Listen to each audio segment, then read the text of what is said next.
race wins in 151, 1/5. There's some beach somewhere. Goes out a champion to the Breeders' Crown. Home turf, Sam Hill, Uniman. And it is offering in the second division. Somewhere, Shadow Play on the outside. Woodbridge on the outside. The captain put to the cast. Sunshine Beach, stretch race, go. Billy Joe, Jim Bob. 157 and 4.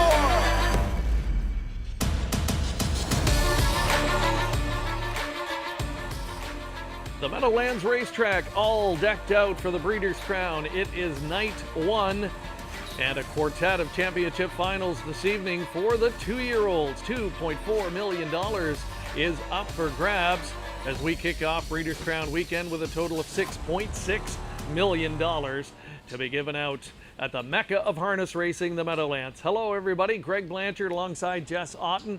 We're situated just outside the Paddock location here at the Meadowlands. And as you can see by our opening shot, hey, it's a typical Breeders' Crown night with inclement weather here to greet us here this evening. But hey, it's not dampening our enthusiasm one iota. And Jess, I know you're here night in, night out, year-round at the Big M, but on nights like tonight, the vibe is totally different, isn't it? It is 100%. You know, these horsemen work all year long to come to the Breeders' Crown to get into that final, and the excitement has been building up for it. We're super happy to have it back at the Meadowlands, but you just walk through the paddock back here, and it's just a happy feeling. Everybody's so excited and ready for it. And it's going to be a big test tonight. Not only the competition, these horses squaring off against each other, they're also going to be battling the elements, and that has been a familiar theme in recent years in the Breeders' Crown. And on that note, time to bring in another member of our broadcast team this evening. In from Ohio, Michael Carter. Welcome to the show. And Mike, how is it outside in the elements this evening? I'll tell you what, it is windy and it's starting to rain just a little bit, Greg. We saw earlier that the track was taking a little bit of water, and it is starting to drizzly rain a little bit. It's more of a light rain than anything else, but the wind is definitely there and it's picking up. There's definitely a tailwind as they head up the backstretch. All right, Mike, we're going to let you get inside. He'll be covering off in the paddock this evening, talking to some of the connections pre-race throughout the night. So, Mike, try and stay dry as best you can here this evening, and great to have you on board. Want to welcome everybody tuning in tonight, and a big thank you to our sponsors right off the bat.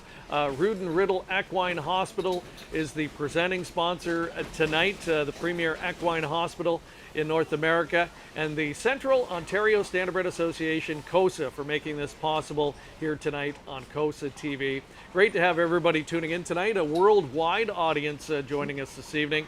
As always, we want to hear from you. Let us know where you are tuning in from.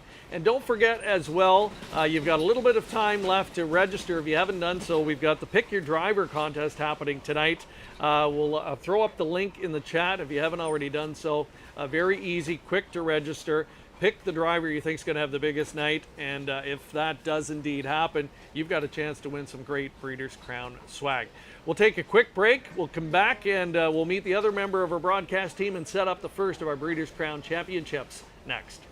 Rood and Riddle Equine Hospital is a worldwide leader in equine healthcare, providing a full menu of services and treatment for all breeds and disciplines of horses, from the family companion to the high-performance athlete. Learn more today. Visit roodandriddle.com. Established in 1982, Rood and Riddle Equine Hospital is a worldwide leader in equine healthcare, providing a full menu of specialties of services and treatment for all breeds and disciplines of horses, from the family companion to the high-performance athlete. Learn more today about Rood and Riddle Equine Hospital. Visit roodandriddle.com or call 888-773-4838. They are off, competing for over $4 million in purses this season. Join us to witness the best the sport of harness racing has to offer and celebrate Harrah's Hoosier Park's 2021 championship season alongside family, fun entertainment, handicapping contests, giveaways, and more. Be sure to catch the hottest harness racing action now through December 4th. First post is 6:30 p.m. Visit harrahshoosierpark.com for a full lineup of racing events, live entertainment, and casino promotion. My grandfather instilled in me that there's no such thing as luck. He said luck is where hard work meets opportunity.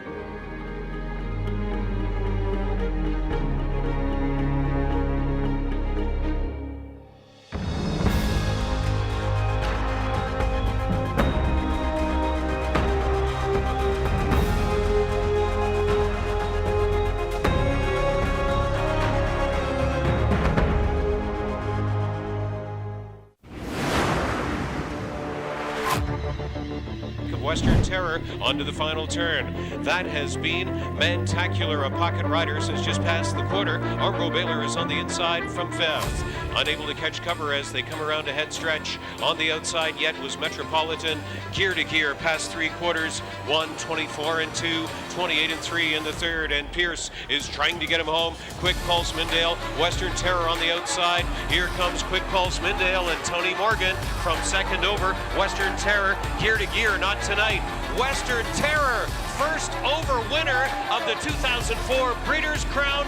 What a night of triple in the crown for Brian Sears over Quick Pulse Mindale and gear to gear in 1:50 and 2. Always fun to take those trips down memory lane. 2004 Western Terror, one of the greatest performances in a Breeders' Crown final. He had post 10 that night.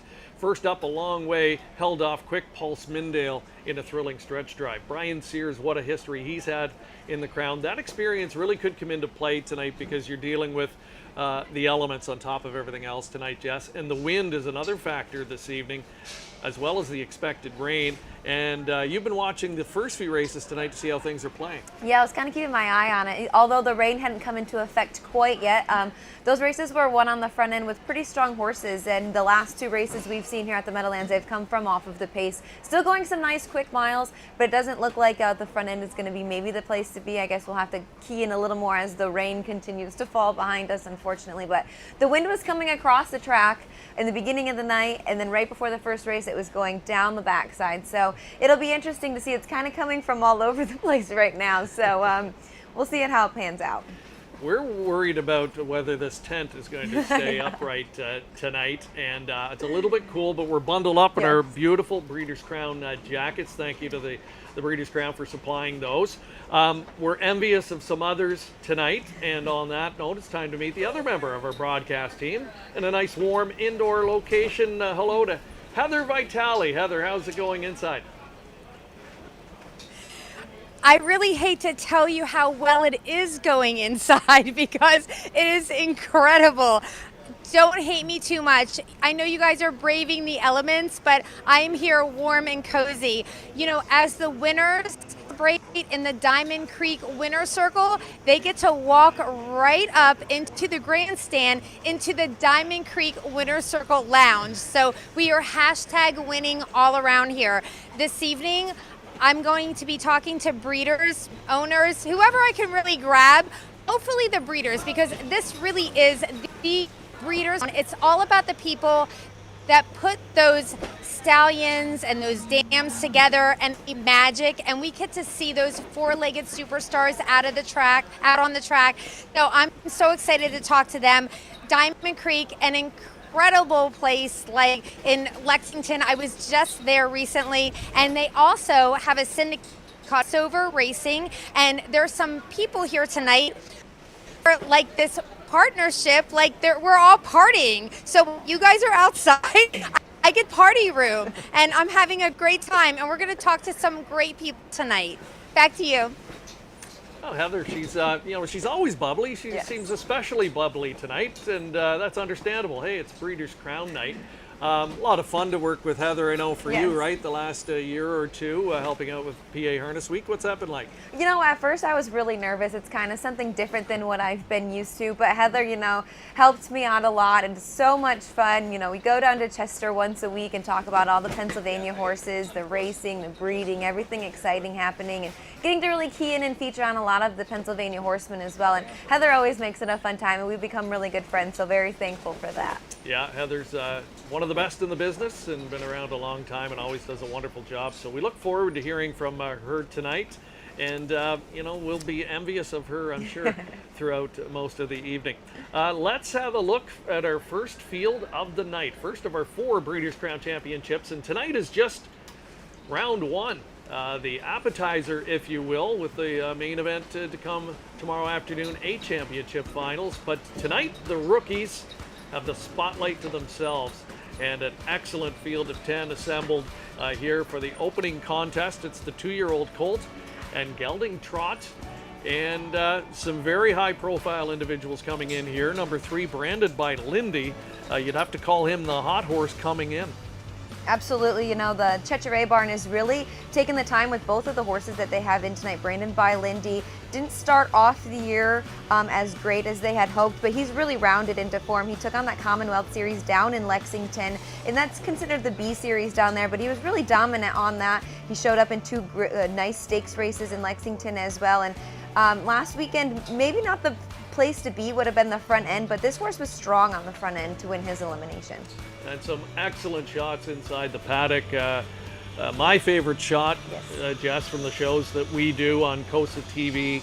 Fraz does a wonderful job and getting the shots up close and personal. This is what we came to see tonight. These are the stars that we are here to watch, and that's your field for the 2-year-old colt and gelding trot. Let's take a look back at some of the history in the event. And in this particular division, the stakes record, we only have to go back to a year ago on a streak. Set the mark, 52-4 last year at Hoosier Park. Record purse for Muscle Hill back in 2008, $700,000. When you see top driver, top trainer in this category, no surprise there. Absolutely not. John Campbell taking home the trophy in this division 4 times with the trainer Jimmy Takter. 5 times, you know, when Jimmy talks about the Breeders' Crown, he takes so much pride in his work and in his horses. Such a great horseman. And then you see the top owners, Jerry Silva and Christina Takter with 3, and the Breener Walnut Hall Limited with 3 trophies as well. So we'll see who adds the Breeders' Crown trophy to their collection tonight in just a few moments from now. But when you talk Breeders' Crown history and the Meadowlands, well, it's returning to the racetrack that has hosted this event more times than any other. As we look back at the significance of hosting a Breeders' Crown, since 1984, no track has hosted more times than the Big M. Yes, and the last time we had it was in 2016, and 31 different tracks have participated in the Breeders' Crown, and this is my first Breeders' Crown working for a racetrack, and there's a lot of work that goes behind it. The TV, the tables, the reservations, making sure everything goes right. So we're very happy and proud to have it back at the Meadowlands again this year.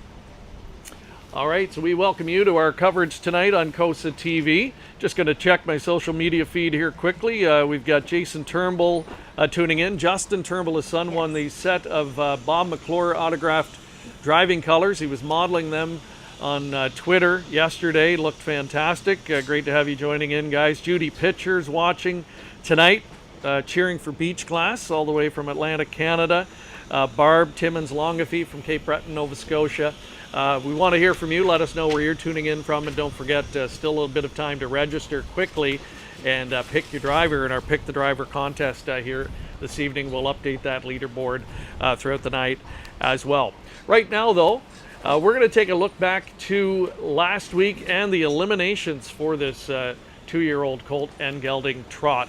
3 ultra impressive winners from a week ago, setting it up for a fantastic final. Let's show you what happened.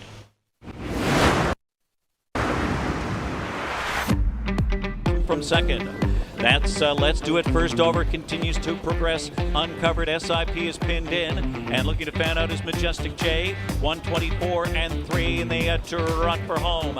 It is testing in front by 2.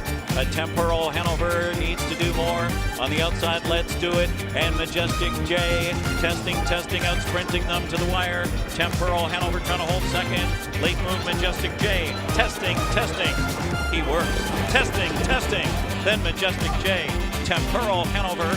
Let's Do It. 150. Dale looks for racing room now. 3/4, 126. End of the stretch. Well rated. Duly resolved. Digs in. Slay on the outside. Takes it to him. Looks to take over. Watch for Rebuff who slingshots off cover. And Gigantes gets going. Heavy traffic for World at War. Dale in deep stretch. It's Rebuff to the front. Rebuff and T-Trick. It's Rebuff. Then Gigantes. Then very tight. Cool Papa Bell or Duly Resolved. 153-4. Branded by Lindy, looking solid past 3/4 and 125 and 127-4. Speed in that 3rd quarter. Branded by Lindy, opens up by 3 now, 4 lengths. on 3-point Blue Chip All Out. Hold on a second. A double Deceiver with late trot and on the inside, fast as the wind. A romp here for Branded by Lindy. 3 for Jingra, 3 for Domenico Cecere. Branded by Lindy, then double Deceiver, fast as the wind, and 3-point Blue Chip 153.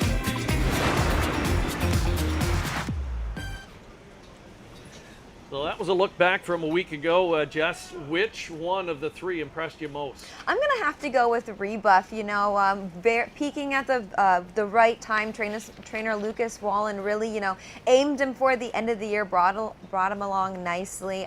Draws a nice middle pack post. But what I really liked when I saw from him last week is he really kicked off of his cover and trotted home nicely. The other 2 kind of won on the front end, and I just really liked what I saw from him. He really kicked home nicely, like I had mentioned, and he really had enough left in the tank to go on.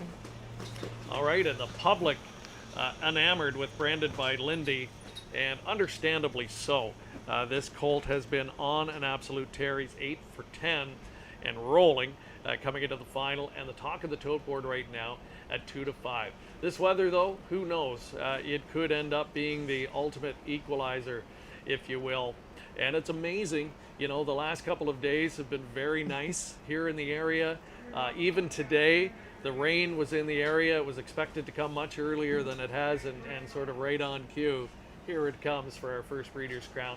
But so far, so good. It's not nearly as bad as the weather forecast earlier today indicated, so that's the good news. And hey, we've been at some of the Breeders' Crown events in recent years. I've covered one from a few years back at Pocono. The night Jimmy Tactor won 6 at Woodbine. I was doing the Winter Circle interviews, and it was a monsoon, so it's not that bad. No, not that bad. We're trying to stay optimistic here, and again, not diminishing the enthusiasm here one iota. A lot of excitement as we get set to meet the field for the first of our Breeders' Crown Championships in a moment. You mentioned Lucas Wallen. We're going to hear from him in a few moments with Mike Carter. Branded by Lindy, Rebuff. Let's talk about the other limb winner, testing. George Ducharme has had a close call here, finishing 2nd in 2012 in this event with Royalty for Life. Got a good opportunity to maybe go one better tonight. You know, he really does, and I've watched this colt progress over the summer. He was racing in our Kindergarten Classic series, and he even went down into Lexington. Had a miscue there behind the gate, the 1 start, but then bounced back with a nice win in the Bluegrass. I thought his elimination was very good as well. Friday night, the front end was holding up a bit more than Saturday night, but this colt really, you know, rounded into form. George, in his interview last week, said he was taking his time with him. He had got sick there a bit in the beginning of the year, and the owners let him do the right thing, give him some time, and he's really coming into the race sharp. The only thing that kind of concerns me is David Miller is going to go with double Deceiver, and he'll get a new driver in Andy McCarthy tonight. Well, we're going to see how it will play out, and because of the weather tonight, understandably, they are going to parade much later than normal, and I'm sure come out to the track and almost go directly to the gate. There's the scene. The shot of the rain up in the lights makes it maybe look a little bit more dramatic than it is, but we can feel it coming in on us now, and it's unfortunately blowing in the wrong direction for our liking, but we're gonna get through it here tonight. 4 races, and again, we are really happy to have you with us tonight. Again, a big thank you going out to our sponsors, COSA-TV and the Central Ontario Standardbred Association for making it happen this evening, and the co-presenting sponsor this evening, Root and Riddle Equine, with 3 locations in Kentucky, Florida, and New York. Great to have you guys on board. Right now, we're going to go back inside our Paddock location and get a look at them making their way out for the first of 4 championships this evening. $600,000 on the line, and a good look there at number 1, Cool Papa Bell and Brian Sears. This one a 3rd full from the mare, who has been a pretty good producer so far. Leah Jameson, the best one from that mare so far, with $116,000 earned. Jim Campbell, no stranger to winning top stakes races on the trotting side. Absolutely. And, you know, going back to those eliminations and watching those horses in those eliminations, this is when you had to go back and watch that replay, because he was locked in there for a bit near the wire and was absolutely loaded with trot. Rebuff, you know, was able to get out and moving, and he popped off of his cover, but He was one who finished up the mile with plenty of trot going near the wire, and he draws a nice, inside post. The rail could be a bit tricky, especially on nights when it's raining, but he definitely finished up the mile nicely last week. Looking back at the history of this event, we saw the graphic earlier. Trainer Jimmy Takter, not surprisingly, has had tremendous success over the years in this particular spot. And teamed up for many of the wins with driver Yannick Gingras. Yannick will be on board, branded by Lindy. Won 3 straight in this category from 2013 to 15, all with Jimmy Takter trainees. There's a look at the Canadian invader, duly resolved. He's done nothing wrong this year, Jess. 11 starts, 5 wins, 5 runner-up finishes.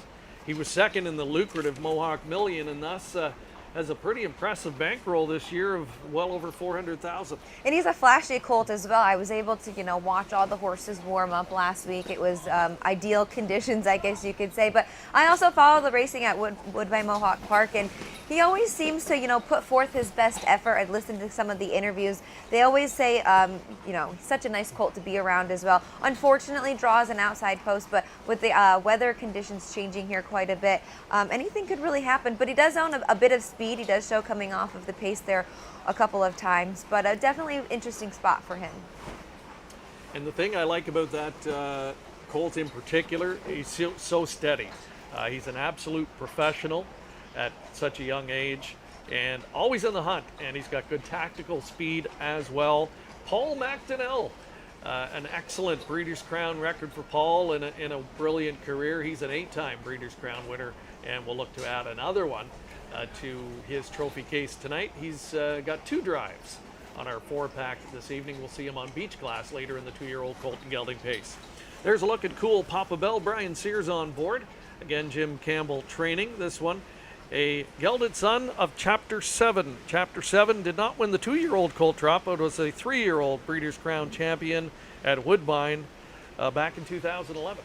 And there's a look at the 2 testing from the George Ducharme barn. Andy McCarthy in the bike. This is a son of Walner, and Walner has really taken, this 2-year-old season not by surprise, I guess you could say, because he was such a great racehorse. Linda Toscano had mentioned, he was uncompleted in his racing career, and he's just become such a good sire. All right, and the other son of Chapter 7, branded by Lindy, just had a look at him a moment ago with Yannick Gingras driving.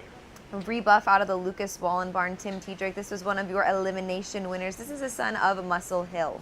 Gigondas, number 5, Tony Alanya teams up here with Todd McCarthy.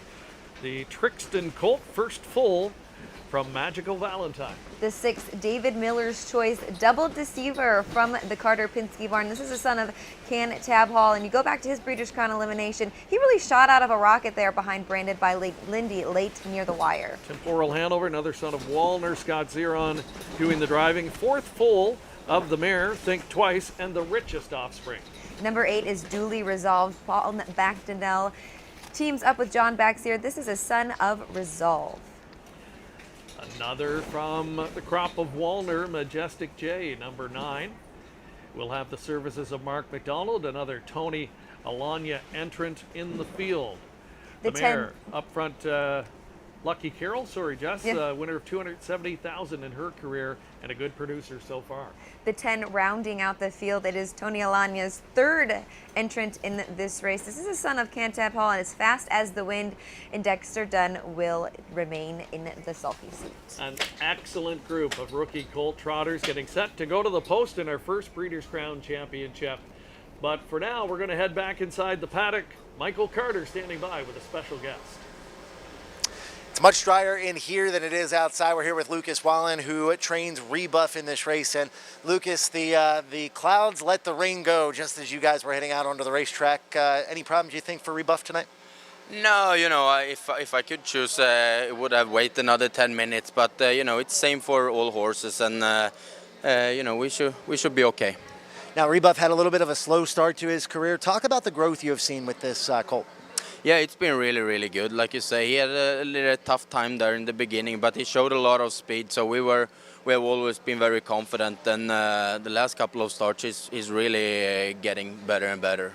one thing I noticed about his elimination, he gapped off cover as they headed up the backstretch and, looked like he was having trouble keeping up, but boy, through the stretch, he had a really powerful kick home. Yeah, exactly. Yeah, he's still really green, and he was looking at stuff and so on. And like you said, last quarter, he was really kicking in. Now, you made your debut in 2020 with 2 finalists. What would it mean for you to win your first Breeders' Crown here today? Yeah, I could probably not describe it, but that will be pretty awesome. That's for sure. All right, Lucas, thank you, and good luck coming up here in the 6th race. Thank you very much. Greg, Jess, back to you guys. Thank you very much, Mike, and Lucas Wallen as well. Sounds confident in his colt, and you alluded to it, Jess. You think he's maybe the improving type that could knock off the hot horse right now? I think, absolutely. This horse is rounding into great form at the right time. Obviously, like we've mentioned multiple times, the ideal conditions is not what we want to see. Just looking behind us, the rain is coming at their faces going down the backside, and this horse went second over last week. So it'll be interesting to see. He doesn't own a ton of early speed, so he's going to want to have to pick up some cover and get away near the middle of the pack. But he draws a good post for that, and who better than to have the Hall of Famer Timmy T in the bike? As we look at this particular division over the years and some of the records to keep in mind, highest win price ever was Duke of York back in 2001. Guess who? Paul McDonnell.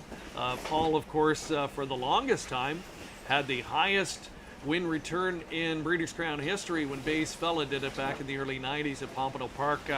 That record has since fallen, but nonetheless, part of that, Duke of York also part of the highest exacta price from that year. Lowest winning price was Father Patrick back in 2013 at Pocono in the midst of that tremendous run with Jimmy Takter and Yannick Gingras. Yeah, I was able to catch up with Yannick earlier this week and kind of talk about his accomplishments over the last couple of years, especially this year, hitting the $200 million mark in earnings and going into the Hall of Fame and winning the jug. And I asked him what about Father Patrick, and he said, sorry, I didn't win the Hambo, but he was so high on the horse, and he really enjoyed driving him, and he was such a classy horse to sit behind and be around.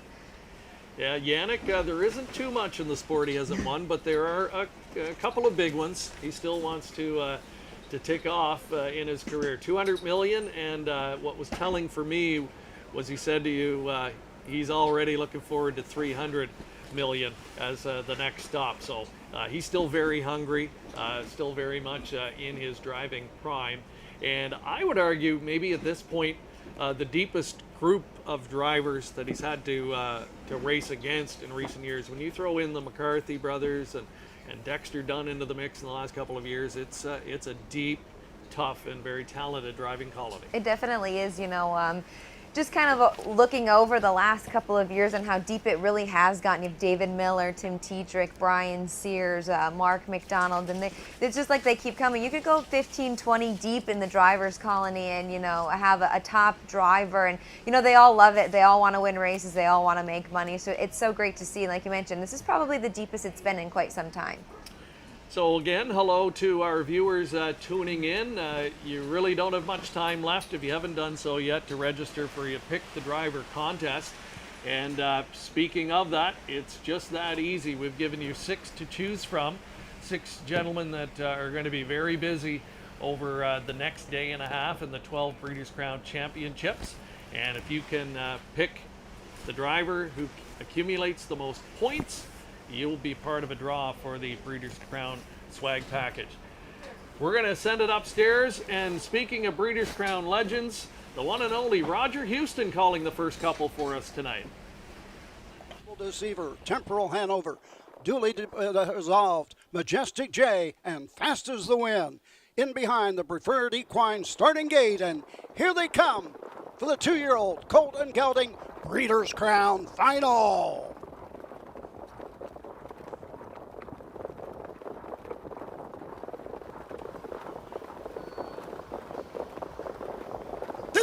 off and trotting going for the lead. That's Temporal Hanover, fast out of the gate on the outside. Inside, branded by Lindy, gets away second. Racing third, testing as they race into the turn. Cool Papa Bell holds position at the pylons fourth. Around the turn, fifth on the outside, comes Double Deceiver going to the first quarter mark.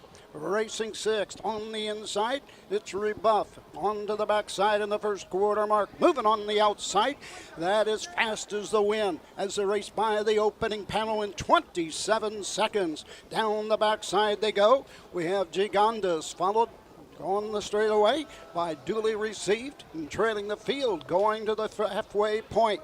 That is Majestic J. Down the backside they go, on top of the field and showing the way. Branded by Lindy, and Yannick Gingras has the lead. Now challenged on the outside by Double Deceiver and Brett Miller. On the outside, and racing third on the inside is Temporal Hanover, trying to hold position. Moving on the outside with every stride, it's Fast as Wind.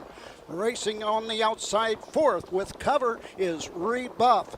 As the race around the final turn and near the three-quarter mark.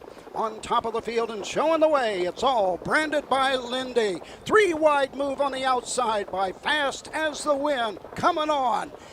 Fading a bit on the inside is Double Deceiver at the three-quarter mark. 125 and 2. Into the stretch they come. It's all branded by Lindy with the lead. Who's the closer? Here comes Tim Tetrick and Rebuff with every stride. Inside, Fast as the Wind. Coming to the wire. It's branded by Lindy. Fast as the Wind on the inside. Rebuff on the outside. Noses apart at the wire. It's going to be Rebuff. On second was Fast as the Wind, followed by branded by Lindy. Coming home fourth was testing. There's what it is all about. The candid reaction right after the Breeders' Crown Championship and Rebuff. Lucas Wallen talked about how sharp the colt was coming in, and Tim Tetrick looked fully confident the entire length of the stretch. I think he knew he was going to have that little bit extra when he needed it, and boy, he was Johnny on the spot. Absolutely, you know, kind of going near the wire there, it kind of looked like the horse was hanging just a little bit, but you know, Timmy T was sitting pretty cool on the bike, and he knew he had that horse in the middle. But there was a horse closing pretty nicely on the inside, and that was the 10 Fast as the Wind, one of the Tony Alagna horses. How awesome for Lucas Wallen. This is his first Breeders' Crown win at such a young age as well. You know, he's really coming up in the business and doing such a nice job, and I'm very happy for the connections. So 5-2, the solid second choice in the wagering, and Rebuff was not to be rebuffed here tonight. How about the effort from Fast as the Wind? For a few moments in the late stages, it looked like he was going to scoot up the pylons and win it all. Absolutely, he was closing really nice at the end of the mile, but he's been showing a bit of on and off this season. Owns 2 wins on the season, and he's been a little bit here and there, but it looks like he likes to trip out, and that was a very nice steer by Dexter Dunn as well. A look at Timmy Tetrick, your winner here of the 2-year-old colt and gelding trot, and heading back into the winner's enclosure. Nice effort from Rebuff, branded by Lindy. Held third, was used pretty hard in the early going, and I think a testament to the elements they're facing tonight, Jess. You look at the fractions, a half and 56 and 1, a back half and 58 and 4, and a lot of horses tiring, coming into the teeth of that wind, and now some rain to go along with it. Absolutely, we saw branded by Lindy on the front end and Double Deceiver first over, and I'm looking out there right now, and the wind is coming directly at their faces up the backside, and they're adding the rain to go with it. So I wouldn't foresee many races you want to be on the front or first over. So again, an awesome steer by Tim Tetrick, and big congratulations to Lucas Wallen. Look at that hug, and nice muddy hug in the winner's circle as they celebrate his first Breeders' Crown win. That's right. They don't mind a little bit of mud at this point. All smiles and ecstatic winner's circle celebration. Timmy Tetrick, he had his lone win in the division a few years back with Walner, the horse that is making such a splash with his first crop on the trotting side this year. Brother Trace came right back to win the very next year with $50 bill in the 2017 Breeders' Crown 2-year-old colt and gelding trot. blanket presentation happening now in the winner's enclosure. And getting a look at the connections making their way back, and a good indication there of the weather that we're dealing with tonight. It's been a familiar scene. We hate to say it. We're harping on it, but in recent years, it seems that this has been the norm. So it really is a true year-end test. And as often is the case, you have to try and identify the horses that are getting sharp at the right time and getting a little bit better as the season wears on.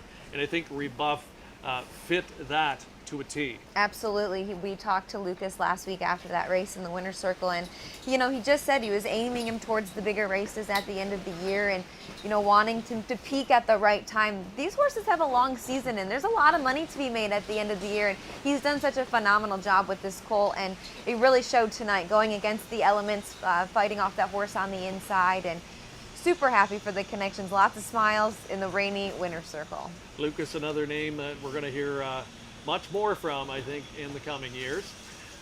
A look at the happy Winner's Circle celebration, the first of our Breeders' Crown Championships 2021 as we get things underway.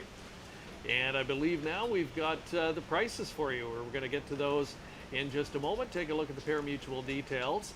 And I wouldn't call it an upset, but the favorite gets taken down, and we'll see how that plays out tonight. How's it going to be for the favorites in these types of elements and weather conditions? Rebuff 780 on the win. Long shot fast as the win. Check out the $50.80 place ticket. Because of that, you get a huge exacta combination worth $718.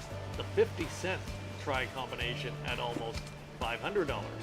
Absolutely. One thing I really like about this, the racing here at the Big M, is I love the exotic plays if you're looking to wager, because just like that, the favorite being taken down, a lot of horses coming into these races very sharp and on winning streaks, but those winning streaks can snap at any moment. We saw last week in the eliminations, every horse that came into the races undefeated left defeated, and there were some really nice payouts as well. So if you're looking to wager on the cards tonight, look at those exactas, those tries and superfectas, and those pick threes and pick fours, because there's definitely lots of value to be found and to be wagered on. All right, getting a look at the social feed. Want to say hi to Mark McKinnon tuning in, Nancy Hubbard watching, and yeah, a little shout out for Roger Houston, who was calling the action. He'll be calling the first couple here tonight, called in the first year of the Breeders' Crown in 1984. Certainly a legend of the sport. Let's take a quick commercial break, and when we come back, we'll have more reaction from the winning connections. You can come sit over here.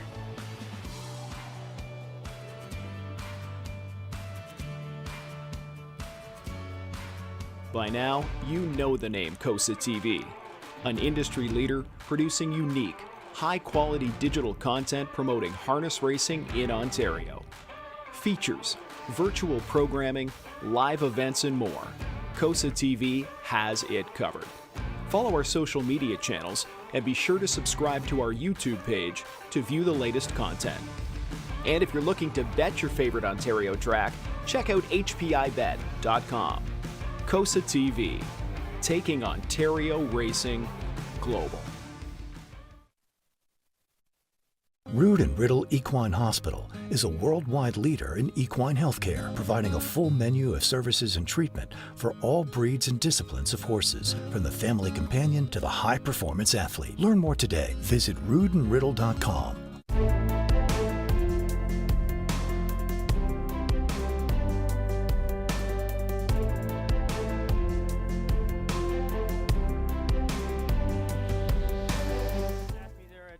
If I wanted to drive in the second week, and I was like, absolutely. And, from there, it's been history so far, so good.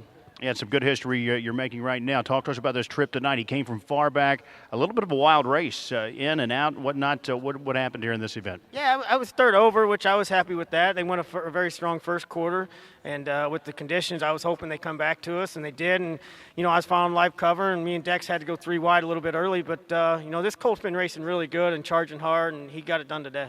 Not only did you have to get by a nice colt at the front end there, with the favorite on the lead. Dexter actually had Trot with a big long shot at the inside. You guys had to battle all the way to the finish. I thought I had Dex put away, and then the next thing I look over, and he's coming back at us again. And my horse got a little lost halfway down the lane. He almost made a break, but then he finished it off. So the paycheck won't say what he did. Yeah, that's right. And for anyone that may not have the luxury, as you and I do, of standing in this winner's circle right now, talk about these conditions here tonight. Is it tough to see out there? How bad is it? It's like a beautiful sunny day right now. You win a Breeders' Crown, nothing else matters. Yeah, I don't blame you for that. I did not, so I'm going to head back in soon. Congratulations, Tim. Rebuff, the 2-year-old Breeders' Crown champion.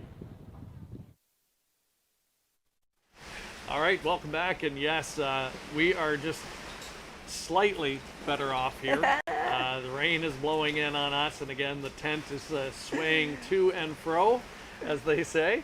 But yeah, you're not going to be able to wipe the smile off Tim Tetrick's face here tonight. And Rebuff, talk about a colt with talent, and you've got to be thinking Hambletonian for next year, and I think we've seen a bit of a preview tonight of horses that will be prominent. Absolutely, and you heard Timmy in the interview say he thought he had Dexter put away, but his colt really fought on there late too as well, but he was pretty confident in his colt. I know the connections were confident coming into the race tonight, and like I mentioned, there's still a lot of races left at the end of the season for the 2-year-olds, and looking ahead for next year, the Hambletonian is definitely one to be pointed towards. All right, we're waiting to hear from some of the connections. Michael Carter is in our Paddock location, and we'll catch up with some of the folks there, and then we'll head over to Heather Vitale shortly as well and catch up with her. She's had the benefit of being inside. She got to put the hairspray in, and poor Jess and I are struggling no out hairspray here tonight. She owes you a drink, I think, later. You know, this gives me a little, some memories from Meadowlands Pace Night. It was an absolute downpour. There was thunder and lightning, and we were doing that Fox Sports show. I feel like every big night we've had this year, the weather has not cooperated with us. But hey, it's okay. We're still having a good time, and it's a lot of good races to be had. All right, let's take another quick commercial break, and then we'll hear from those winning connections next. Enjoy the thrill of the race anywhere, anytime with HPIBet.com. Join for free and use your smartphone, tablet, or PC to watch and wager when you can't be at the track. Stream live racing from over 450 tracks. Bet with ease from anywhere. It's safe and secure. Get rewards, race alerts, tips, and more. For a limited time, get $100 when you become a member. Plus, 1 month free live race streaming, and your first bet is on us. Go to HPIBet.com to join for free today. Gotta hit the beat. Gotta hit the beat. Gotta hit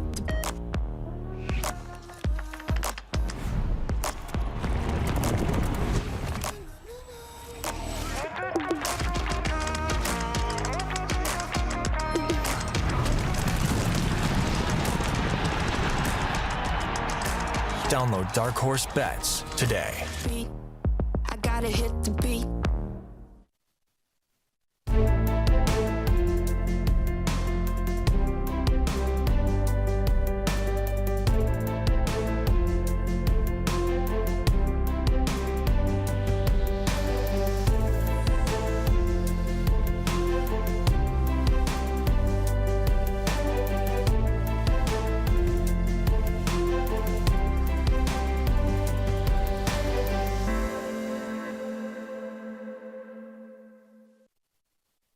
Hair is so, don't do that. All right, welcome back. My disintegrating program here as we welcome you to live coverage on COSA-TV of the Breeders' Crown 2021. It is night one, 2-year-old Colt and Gelding Trot in the books. And right now we're going to head over and join Heather Vitale in the Winner's Lounge with a special guest.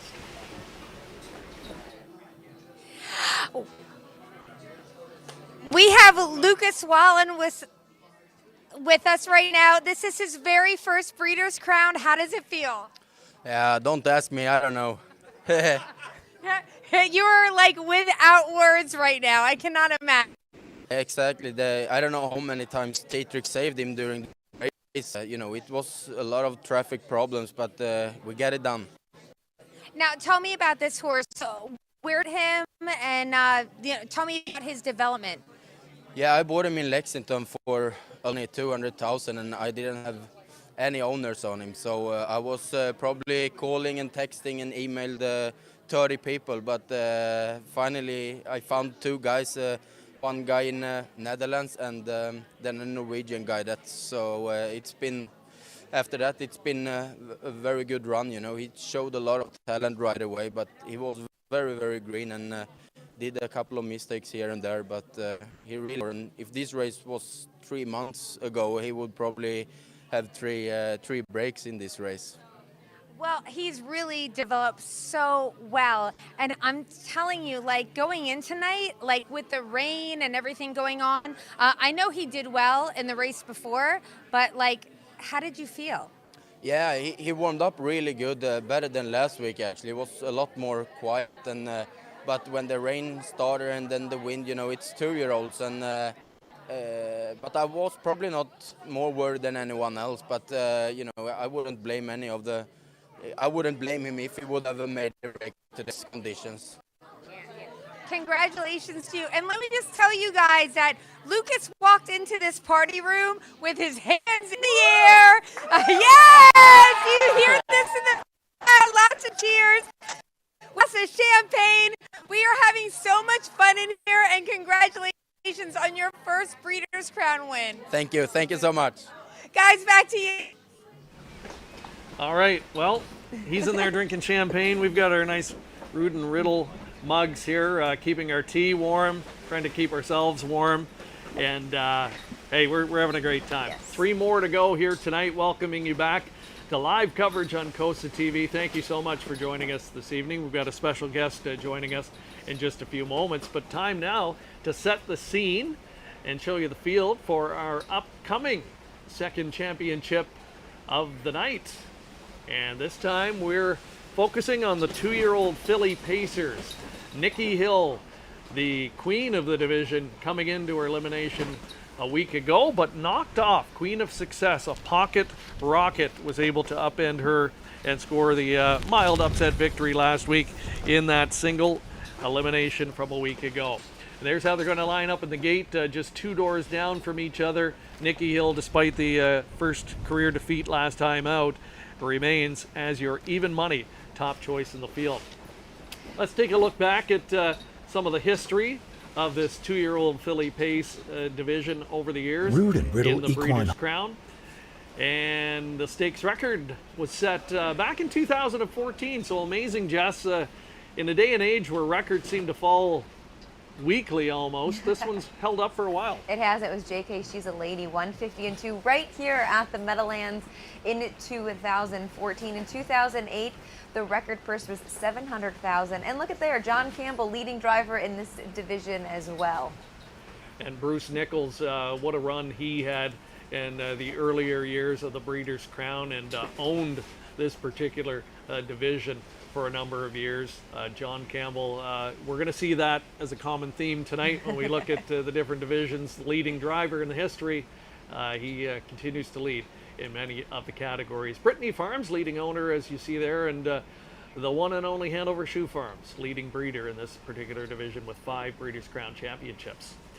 So right now we're going to welcome in another special guest joining us just off to the side. We're going to bring in Thomas Svensson. Thomas, part of a very popular podcast called Our View that you co-host with Marcus Johansson, correct? That's correct. Yeah. Marcus Johansson, who trained with Nancy Tactor before and is the racing manager for Diamond Creek right now. Great. And you're yourself a native of Norway, correct? And you've worked with Jimmy Tactor, Jimmy Aki, Tactor, Aki Swanstedt, and Paul Kelly, and now Nancy Tactor, and Per Engblom.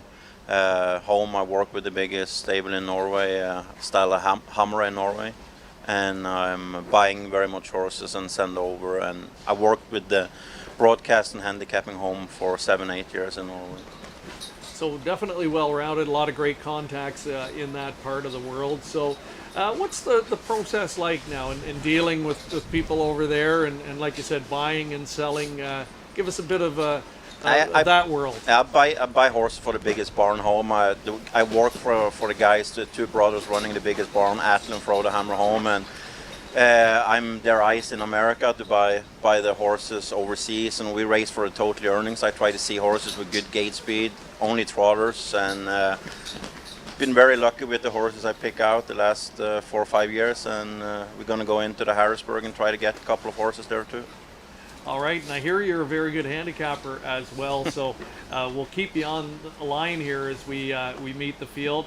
Maybe just a quick thought from you on the odds right now. Anything surprising you, or is this about what you expect? I expect like this. I was very happy when I saw 10-1 morning line on Treacherous Dragon, who is my long shot for the day. I expect her to be a 5-2. She was the second choice by Nikki Hill, and it's not so much value in those odds here, but I think Treacherous Dragon, she got a super. When she had post 10 last time, it was just for Timmy to baby her to get around the track to go to the final. I think today I'm not super happy for the weather for her, because Timmy's plan I think was to retake from Tony Alania's filly there, don't fence me in, and go from the front, and you see now with the headwind on the backside, it's hard to go wire to wire. All right, Jess, Nikki Hill, the public is sticking with her despite the loss last week in the elimination at 6-5. Any surprises there? No, I'm on board with Thomas here. I put Treacherous Dragon on the top of my ticket. I really thought that elimination last week was setting her up perfectly for this race right here. And she was super sharp. She took a little bit of time off after that last kindergarten race, had a nice prep and a qualifier. She came a speedy back half there. They went a slow a first half, and she closed nicely at the end of the mile. But those three that finished 1, 2, 3 were well ahead of the rest, and she draws a nice inside post. And something you don't see very often is Tim Tetrick hop off of the Jim King Jr. barn trainees, and he really has faith in this Brett Pelling trainee here. All right, getting a look at the field now. We'll pick up 3 Galleria Hanover. This one, a daughter of Always Be Mickey from Galley by the Beach, who was a Breeders' Crown elimination winner back in 2013. Burke Gingras team up here. Treacherous Dragon from Post 4, Tim Tetrick, Brett Pelling. This is a daughter of Captain Treacherous. Queen of Success. She was the pocket trip winner of that single elimination a week ago. Andy MacArthur driving here for Tony Alania, daughter of Captain Treacherous. Another Tony Alania trainee in here, daughter of Captain Treacherous, the 6, Don't Fence Me In. Took the bye last week, qualified nicely, and Scott Zeron in the bike. Nikki Hill, she was undefeated coming into the eliminations a week ago. She is now 6 for 7. A daughter of Always Be Mickey, a sibling to the 146-4 winner, Cattle Wash. The 8, Lion Serenity, another one from the Jim King Jr. barn. James McDonald picks up the drive, had a nice couple of starts there down in Lexington. This is a daughter of Sweet Lou, and she also had taken the bye last week. There's the 9, Boudoir Hanover, Todd McCarthy, a young guy making a huge impact in North America this past year. Tony Alania trains this one, first full from the very regally bred Bedroom Confessions. And rounding out the field, the 10, Sea Silk. She also came into that elimination last week undefeated. She came into that elimination with a few weeks off after having that win down in Lexington. This is another one for the Burke Brigade. My good friend Chris Page in the sulky. And this is the first crop of Down by the Seaside, and wow, have they really taken on the scene. Not only in Ohio, but also on the Grand Circuit Stakes as well. Absolutely. So that is your field. While we have a moment, let's go back and take a look at that elimination from a week ago. And it was Nikki Hill who will pick up making her move in the final quarter, but Queen of Success was able to squeeze out from that 2-hole trip and just kind of beat her to the punch. Let's take another look.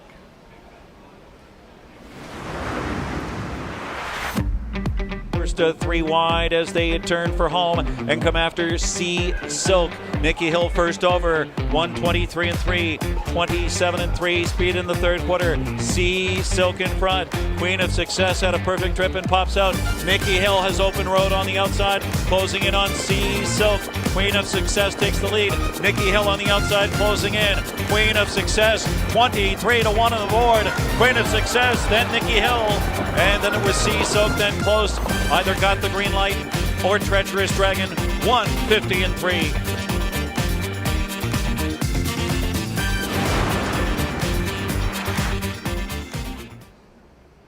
All right, so Nikki Hill, she was coming at the end. I'm fully on board with her tonight. You put me on the spot, Jess. We did a little segment. If you had $50 to bet on the Breeders' Crown each night, how would you play it? This is the race I picked, and I went with just big exacta plays using Nikki Hill on top over 3 other horses. We'll bring in Thomas again, chat a little bit more. Thomas, from your part of the world, we know where you come from. Many of the top trainers in the sport have migrated to this part of the world and have made huge impacts here, especially on the trotting side. What makes guys from that part of the world so successful? It's a very good question, Greg. Like Aki Swanstead was like one of my biggest idols before I come to America, and we can see how he have been doing with his training on a deep sand strip. He never go race bike training home on the farm. You have Marcus Melander come over. His uncle win the Hambletonian with Scarlet Knight, and Marcus Melander is 28, 29 years old, and he's been trainer of the year. He's top 5-6 trainers every year. Lucas Wallin, I work with Lucas, he's a super good friend of me. Work with him at Aki, he win the Breeders' Crown now. So it's, and then you have Jimmy Tactor who comes over like he's almost more American now, and he is a Hall of Famer. I don't know what to say but we Scandinavian is very good horseman. That's definitely for sure. Yeah. And what is it about North America, a venue like the Meadowlands, that lures those people? What's the draw? The land of opportunity, the American dream, the best horses, the best blood. For me, it's like Meadowlands. For me, is track number 1 in the world. And I've been on Vincennes, Solvalla. I warmed up on the Elite Club day, but for me, Meadowlands is track number 1. And I think that, and the breeding and the horses, like the young horses and the big races, is like, it's more like a fairy tale. And the Breeders' Crown, again, when you were living over there, when Breeders' Crown races come along, and now with the advent of being able to watch online, and we're able to broadcast via social media now, so more people around the world can watch. Would there be a large number of people there tuning in? Yeah, I have many people who I send the program to. Tomorrow we have like a pick 4 and pick 5 pool. Norway and Sweden we bet into, and they have people in the studio home in Sweden. We did a little in Norway, helped them a little there a couple of times, and it's more and more like before they just know about Red Mile and the Meadowlands, but now when you can easily go online and watch the races, then they know that we have more than just the mile tracks. Right. Okay, well, it looks like the starting gate is getting set to go. Let's get a quick pick from both of you. Jess, we'll start with you. I'm going to go with Treacherous Dragon. I'm going to go on Jen's, on Jessica's bandwagon on the Treacherous Dragon, too. Wow, they're ganging up on me. I'm going to stick to Nikki Hill, and a victory for her would likely seal a divisional championship for her. Once again, Roger Houston with the call of the Breeders' Crown Final. In Nikki Hill, Lion Serenity, Boudoir, Hanover, and Sea Silk. Breeders' Crown, 2-year-old Philly Pacers, and here they come.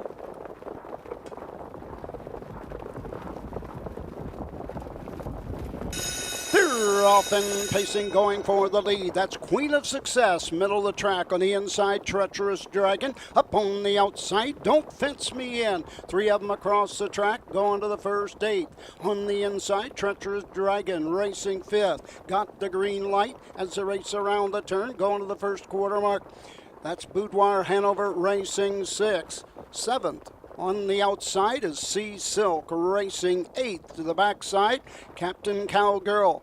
As they race by the opening quarter, 26 2/5. Up on the outside, that's Boudoir Hanover and Lion Serenity now. Moving on the outside from way back in the trailer is Galleria Hanover.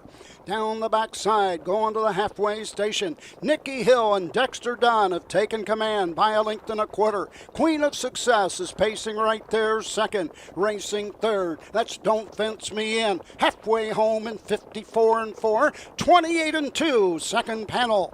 Into the final turn. On top, it's Nikki Hill. Racing 2nd is Queen of Success. Moving on the outside, now 3rd, and closing in with every stride comes Treacherous Dragon and Tim Tetrick.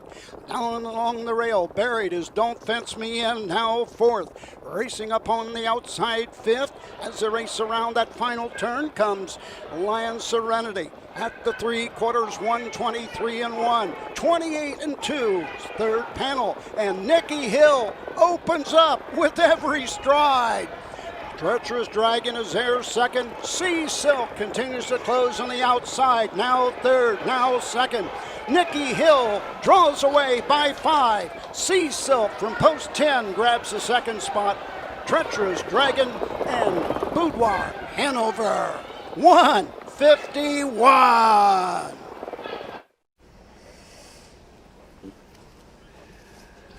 All I can say is wow, Jess. That is a massive mile tonight.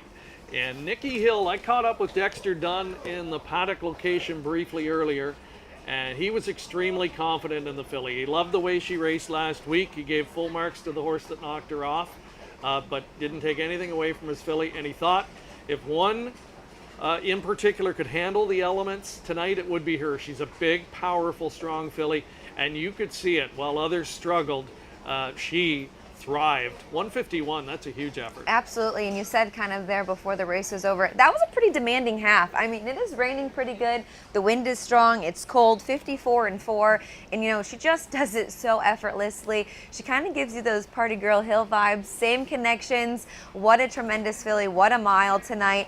Touching on the horse that finished second there, I was cheering him on a little bit there. She was parked the entire mile, was able to pick up some cover there from Tim Tetrick and Treacherous Dragon, and she still paced there at the end of the wire, but Nikki Hill was just so strong on the front end, and look at her come back to the winner's circle now. She's just cool, calm, and collective. She's moving her ears around, and just looked good doing it. Yeah, I got my first look at her in Canada a few weeks back in the She's a Great Lady, and the best filly north of the border, Prohibition Legal, really threw everything she could at this filly in the She's a Great Lady, and made it interesting, but ultimately was overmatched in the stretch. Nikki Hill found another gear that Prohibition Legal couldn't, and that was the race that really made me a believer and really woke me up to what kind of a filly we're looking at. And this race tonight, I think, is even more impressive. Absolutely. Again, going with the elements. It's not easy for some of these horses to overcome that. You saw that there with a couple horses fading and not liking it. Timmy had to pull his filly first over, and maybe not ideal to do that, coming around that last turn and into the wind. But Nikki Hill overcame it, and look at her. She's just a big, strong, very good-looking daughter of Always Be Mickey out of the Bettor's Delight mare. And she just did it so effortlessly. She covers the ground so nicely, and she always has that will to win, I guess you could say. And it's not the rain in particular that I think is the most demanding of the elements they're facing tonight. It is the wind. It's a strong wind, and it kind of reminds me to me, the greatest moment I've ever seen in Breeders' Crown history live was Art's Place, the year he won the 2-year-old colt pace at Pompano. Certainly didn't have rain to deal with, but a tremendously strong headwind that night, and he set a world record at the time. In fact, he shattered it. And this kind of reminds me of that, and I think it's something to do with the elements in this time of year that brings out the greatness in certain horses. And I think this is one of the most impressive efforts I have ever seen from a 2-year-old filly in the Breeders' Crown, and I don't say that lightly. Absolutely, and we were kind of talking a little bit before about how the track was playing out, and it took her a while to get to the lead. They went a speedy 26-2 first quarter, and then, like we mentioned, a bit of a demanding half, like you said, of 54-4, and she cleared to the front and kind of strung them out a little bit there, and when the cover came, she turned them away, and she just did it so effortlessly, and she just like I said, she covers the ground so nicely. And a big mile tonight, like you said, it's not so much the rain, it's the wind that's going with it, and the direction of the wind in their faces coming up the backside. So it's not a stakes record performance, just 3/5 off of the all-time record set by J.K. She's a Lady. Dexter Dunn won this event last year at Hoosier Park with Firestart Hanover, 150-4, an impressive win. So back-to-back wins in this division for Dexter Dunn, a guy that's made an incredible splash in just 2 or 3 full seasons of driving here now in North America.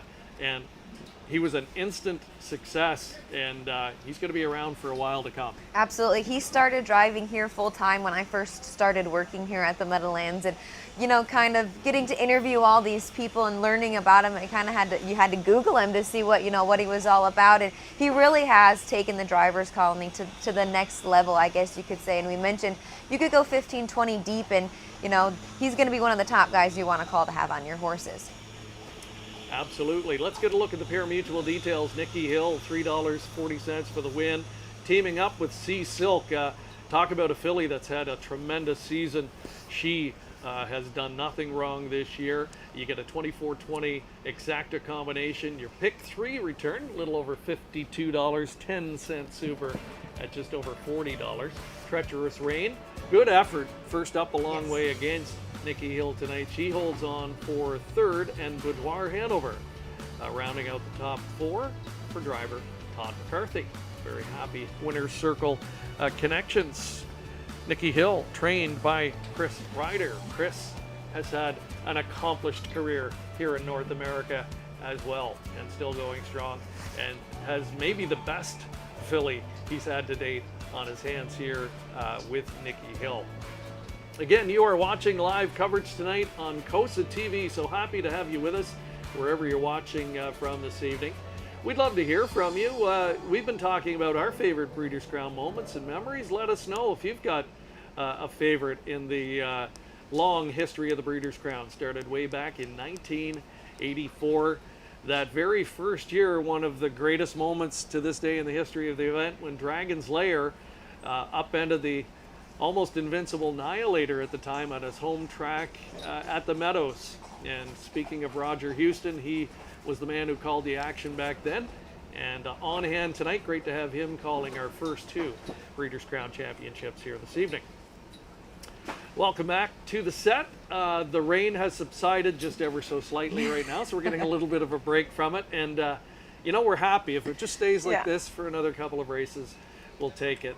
And I think, the longer we sit here tonight, the more and more envious we are of Heather Vitale inside. We're going to catch up with her in a few moments, and Mike Carter as well. So we'll take another quick commercial break and be back with much more Winter Circle reaction next. Rood and Riddle Equine Hospital is a worldwide leader in equine healthcare, providing a full menu of services and treatment for all breeds and disciplines of horses, from the family companion to the high-performance athlete. Learn more today. Visit roodandriddle.com. Established in 1982, Rood and Riddle Equine Hospital is a worldwide leader in equine healthcare, providing a full menu of specialties of services and treatment for all breeds and disciplines of horses, from the family companion to the high-performance athlete. Learn more today about Rood and Riddle Equine Hospital. Visit roodandriddle.com or call 888-773-4838.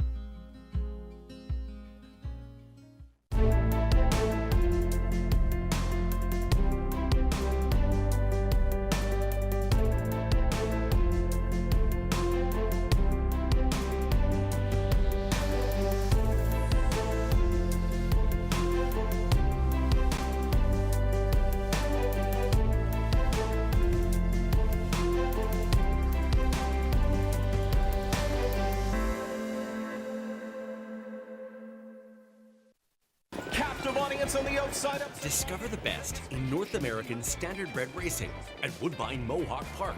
T-Trick's got the motor start. With over 200,000 per night in purses, racing 4 nights a week, and an industry-leading stakes program, Woodbine Mohawk Park offers the most opportunities to win. Rushes up on the far outside.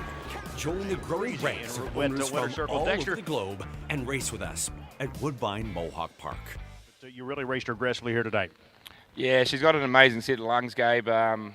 She doesn't seem to get tired, and she's had a great season, obviously, but it felt good that one. I finally got a Breeders' Crown for Chris. He's been so good to me, We've missed, the last 2 years. We should have probably won one, so it really felt good. And you had a decision to make there going past the quarter. Fractions were hot. You could have maybe ducked briefly, but you decided to drive onto the top. Yeah, she's got a high cruising speed. I didn't want to get her jammed up and start her up again, She likes to roll, and we want to take luck out of the equation. I thought I had the best filly in the race and drove her like that, and she did the rest. She's just she's a great filly. And talk to us about the acceleration that she showed there off the turn. She really stepped away from a good group of fillies here. This is a huge mile on an off-track night. Yeah, no, like that wind's pretty hard in their face on that last turn, and I was saying, "Oh, Gil," but she was off. You know, she was like, she knew it was time to go, and like I said, once she started to roll, I thought it'd be a good filly to chase her. But you know, you're always worried about one that had a soft trip that wasn't might run it down. But she was just run up the straight really good. Congratulations, Dexter. We'll look back to it. Chris, this filly, this was a statement win here tonight. She was very, very good. Yeah, I think you put it pretty well. It was a statement, from start to finish. And it's always great to see it at the finish, but I was super proud of it tonight. Last week we had a little bit of a hiccup, and she tied up a little bit and just a few minor issues, and she was herself tonight. Anything, Roger just informed us that owner Tom Hill was watching via the computer tonight. Anything you'd like to say to owner Tom Hill? Congratulations, Tom, and thank you very much for giving it to me. Pleased for everybody, of course, and they got a big family over there, and it's like 3 o'clock in the morning, so he won't mind the late night tonight. And it's a shame you can't be with us here, Tom. It's beautiful in New Jersey tonight. Anything up next for this filly for the rest of the year? Well, I got to talk to Tom. She has the kindergarten and she has the 3 diamonds. But we're taking it week by week, and I don't know, after this big effort tonight, we'll talk. Yeah, not sure. Well, you got the big one. It's in the bank. Nikki Hill, the Breeders' Crown champion. That's it from downstairs. Nikki Hill pays. Welcome back. Happy Chris Ryder and Dexter Dunn, ultra confident, and rightly so. The filly certainly justified that. And nice to see for owner Tom Hill as well, a guy that's put a lot of money into young horses over the course of his career, and I think he's got the home run horse here. And what do you think? For me, the win tonight likely seals up year-end honors for her? Absolutely. Going into tonight and this weekend in general, there are a lot of year-end honors that are still, a little bit iffy. And I was kind of thinking about it coming into the races this weekend, but I think with this win tonight, the way she did it, and if she continues kind of to go on this season, I think she can say that she has the year-end honor. Oh. All right. Well, listen, we've been kind of feeling sorry for ourselves out here, but Gabe Pruitt makes us feel better about things. Yeah. Tip of the hat Exactly. to him tonight. Tough job. I've been there, Gabe. I've had to do that the gig on some very nasty nights. I remember at Woodbine a few years back, at Pocono Downs fairly recently as well. Not a lot of fun, but boy, he's a pro, and great job out there with the Winter Circle coverage. At least he has a little bit of humor going on with it. Yeah. He did say he was unfortunate Tom Hill couldn't be with us because it's a beautiful night in New Jersey. But he's in good spirits. Yeah. So good to have some humor with that as well. And we're happy. This tent, this is obviously a very durable tent structure because it's holding up. It's been swaying a little bit, but we're very lucky. So I believe we've got Heather Vitale standing by inside in the Winners Lounge. One more time. Let's go over and catch up with Heather. Yes, we are having so much fun in the Diamond Creek Winners Lounge. Actually, I'm going to give you a behind-the-scenes look. I have got Lindsay Bowden doing the camera work for us because, she is the wife, yes, of Adam Bowden, who is the owner of Diamond Creek Farm. I feel so bad for you guys. We're having so much fun in here. So we do want to talk to Adam because this is your lounge, and this is something that you came up with because of things that they do down under, right? A little bit of that and a little bit of the red model. I mean, we were at Churchill Downs in 18, and one of our friends won one of the Breeders' Cup races and took us to a room very similar to this. We fell in love with the idea, asked the Hambletonian Society if they would help us out, figure it out, and they have, and it's turned out to be this is the 3rd year, and we love it.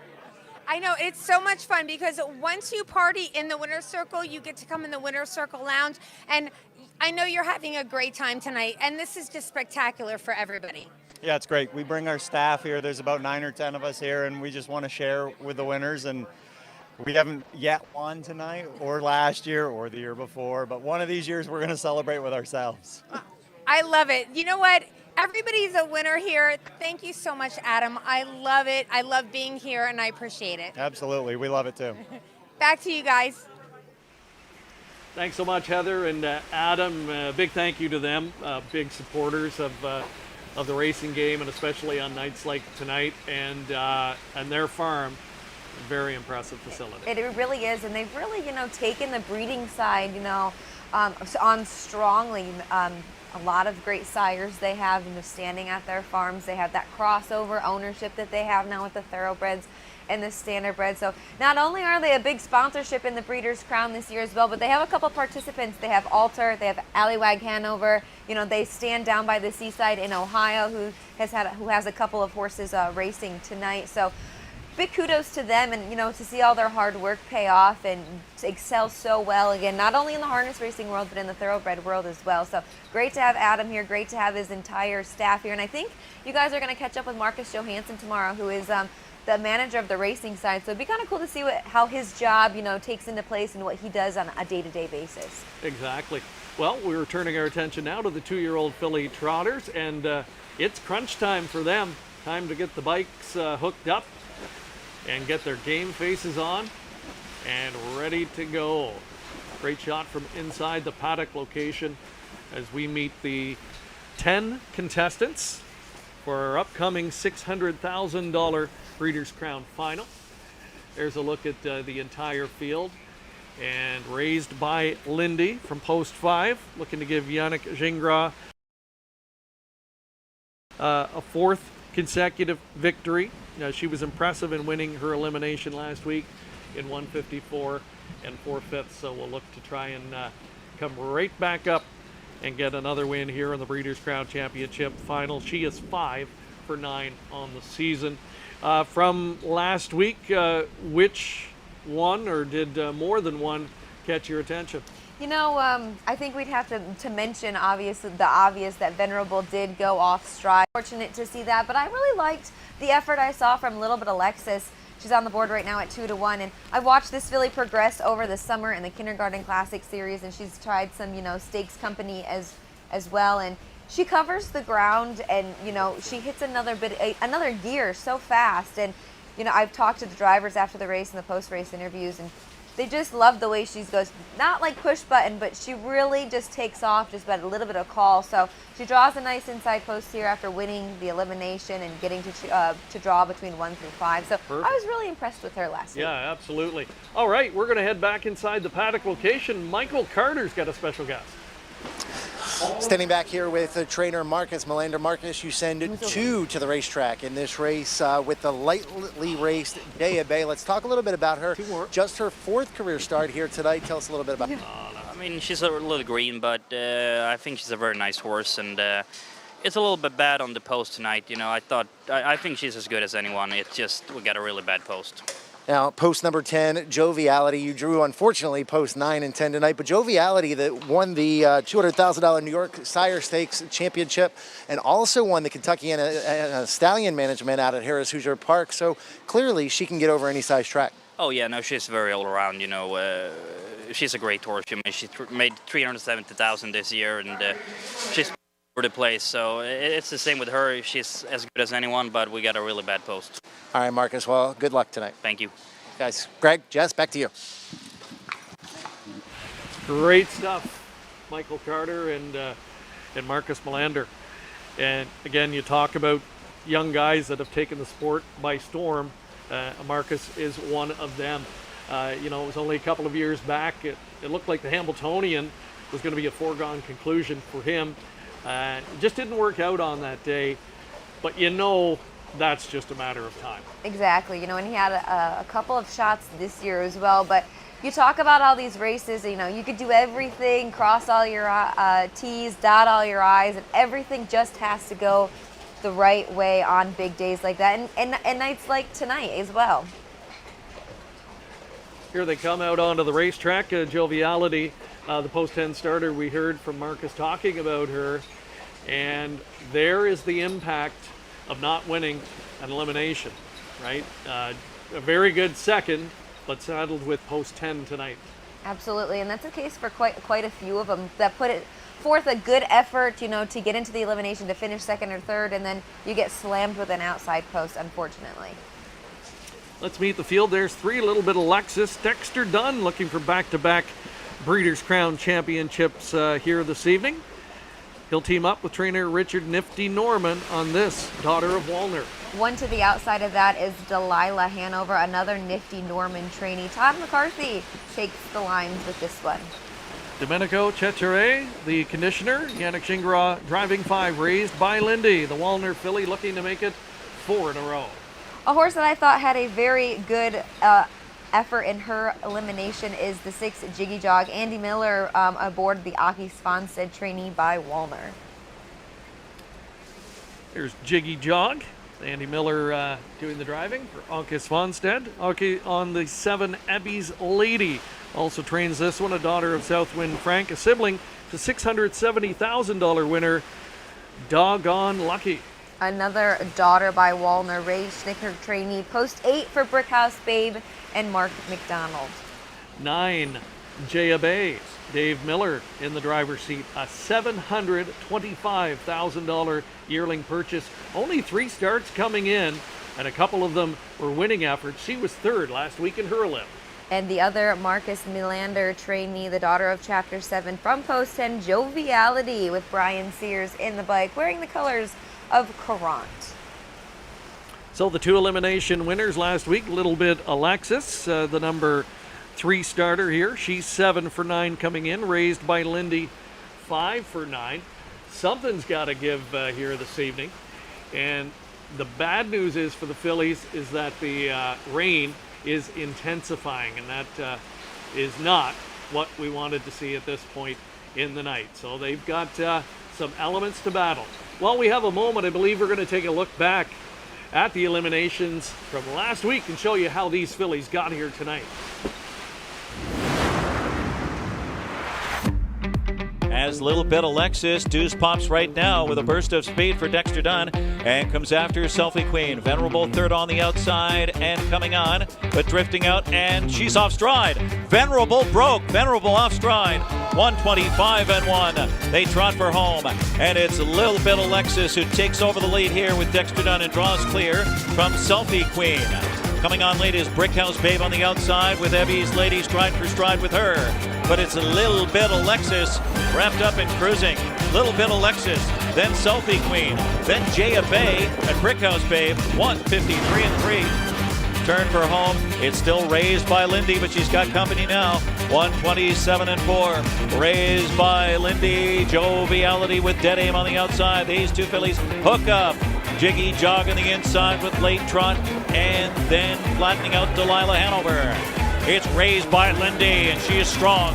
Raised by Lindy is going to hold on. Raised by Lindy all the way over Joviality, tight there with Jiggy Jog, and then Delilah Hanover. Raised by Lindy in 154 and 4.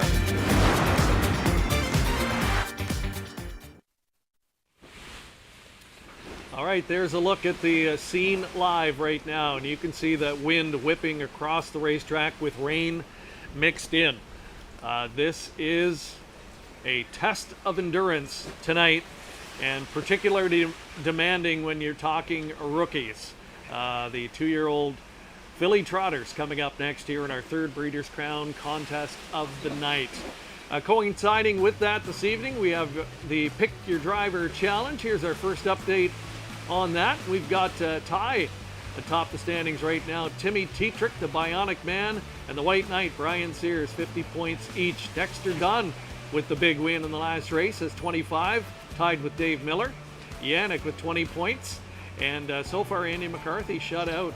But a long way to go. This will be carried over into tomorrow, and it will be based on all 12 of the Breeders' Crown Championship. So plenty of time for this leaderboard to change, and we'll update it throughout the rest of this evening and into tomorrow as well.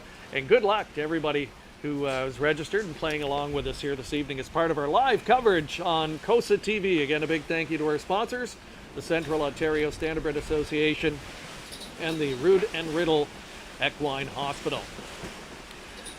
Quick look at the odds board here, and the public having a tough time choosing between the 2 elimination winners. Yeah, as you know, you kind of probably could have predicted that going off of those elimination races.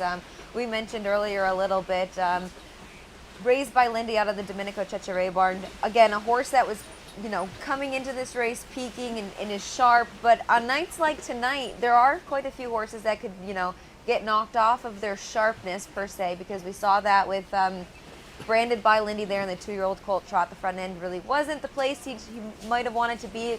The wind was pretty heavy there going up the backside.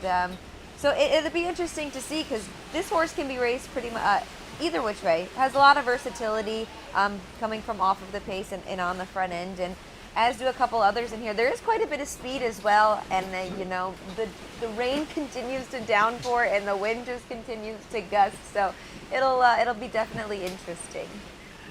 Let's talk briefly on Jaya Bay, the number 9, the $725,000 yearling. She's a daughter of Wallner from the world champion Mission Brief. Mission Brief was a Breeders' Crown winner as a 2-year-old. In fact, she is the stakes record holder, 151-4.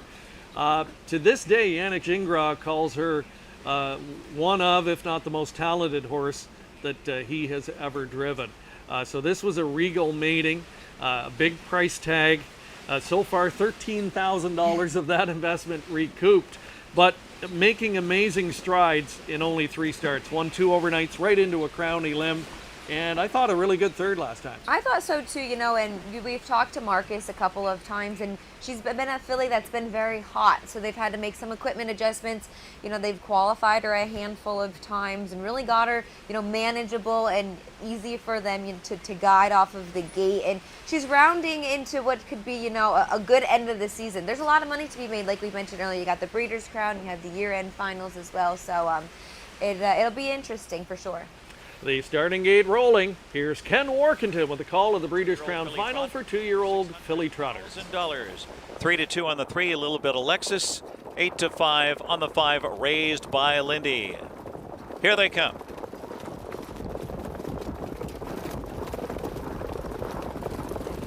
They're off and trotting. Joviality tried to blast off. Jiggy jogs out fast on the inside with Little Bit Alexis and Selfie Queens alongside of her, and the scramble's on for the early lead. Raised by Lindy's put in play into the top 5.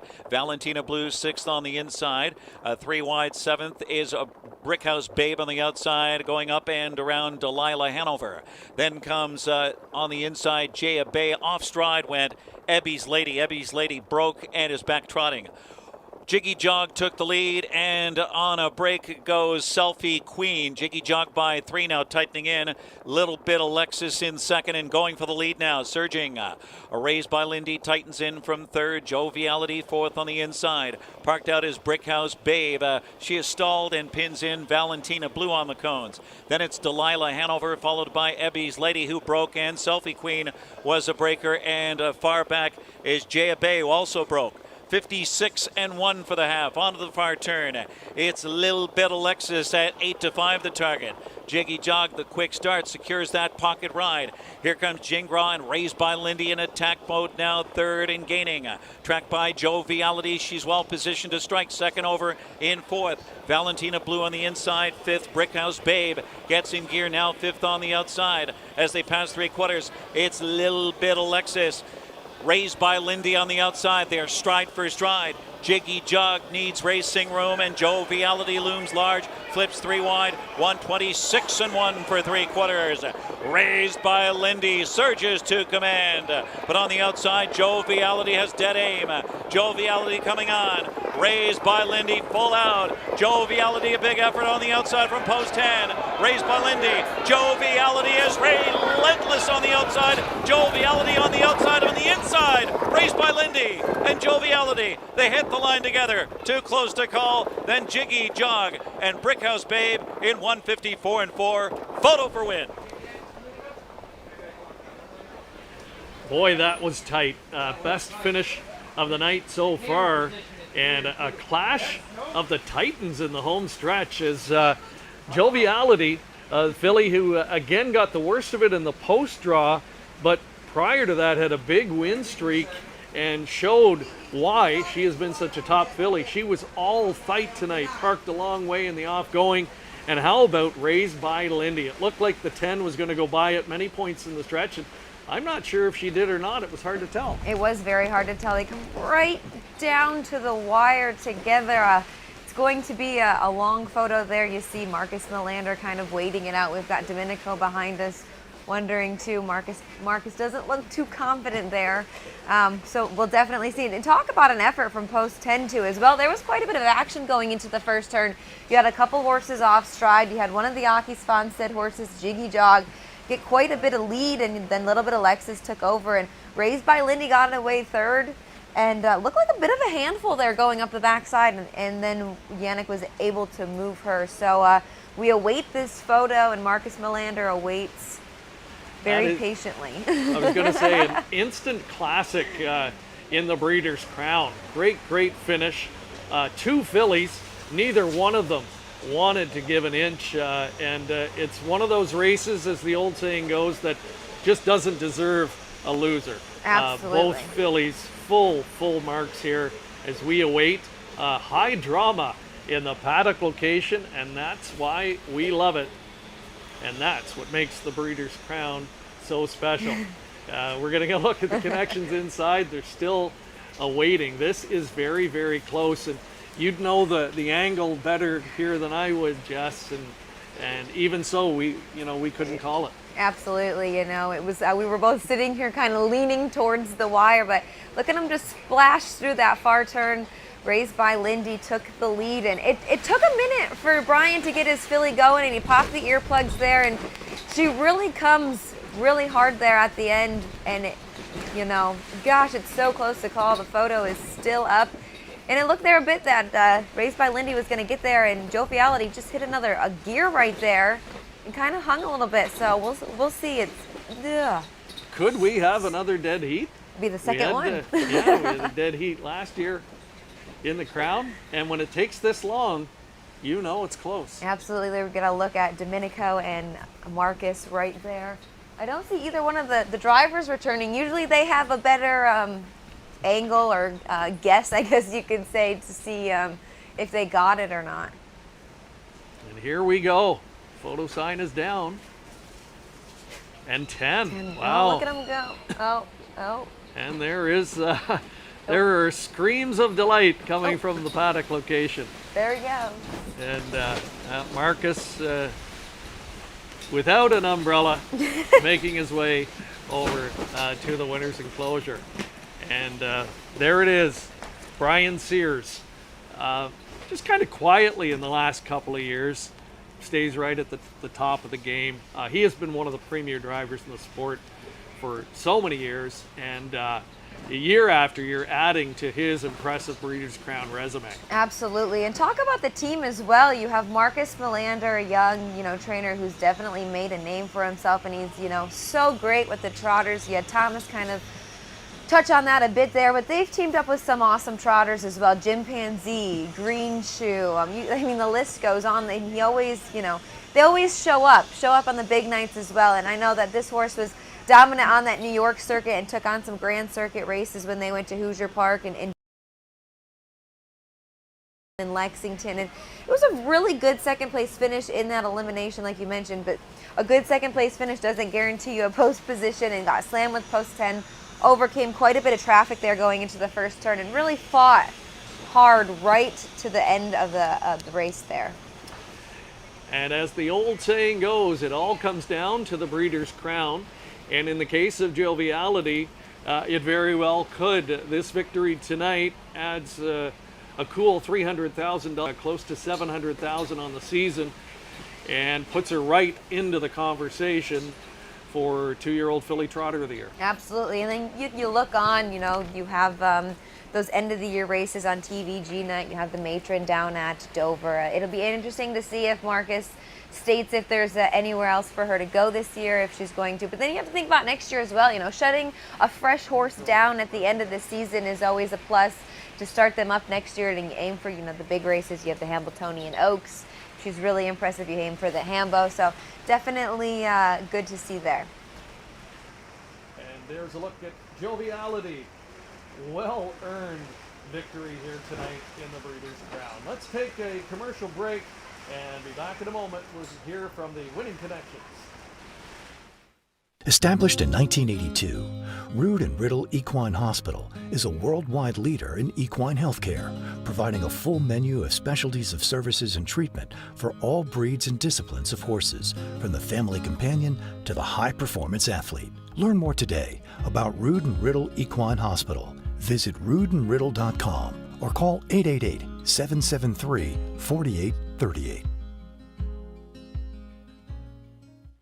They are off, competing for over $4 million in purses this season. Join us to witness the best the sport of harness racing has to offer and celebrate Harrah's Hoosier Park's 2021 championship season alongside family, fun entertainment, handicapping contests, giveaways, and more. Be sure to catch the hottest harness racing action now through December 4th. First post is 6:30 p.m. Visit harrahshoosierpark.com for a full lineup of racing events, live entertainment, and casino promotion. My grandfather instilled in me that there's no such thing as luck. He said luck is where hard work meets opportunity.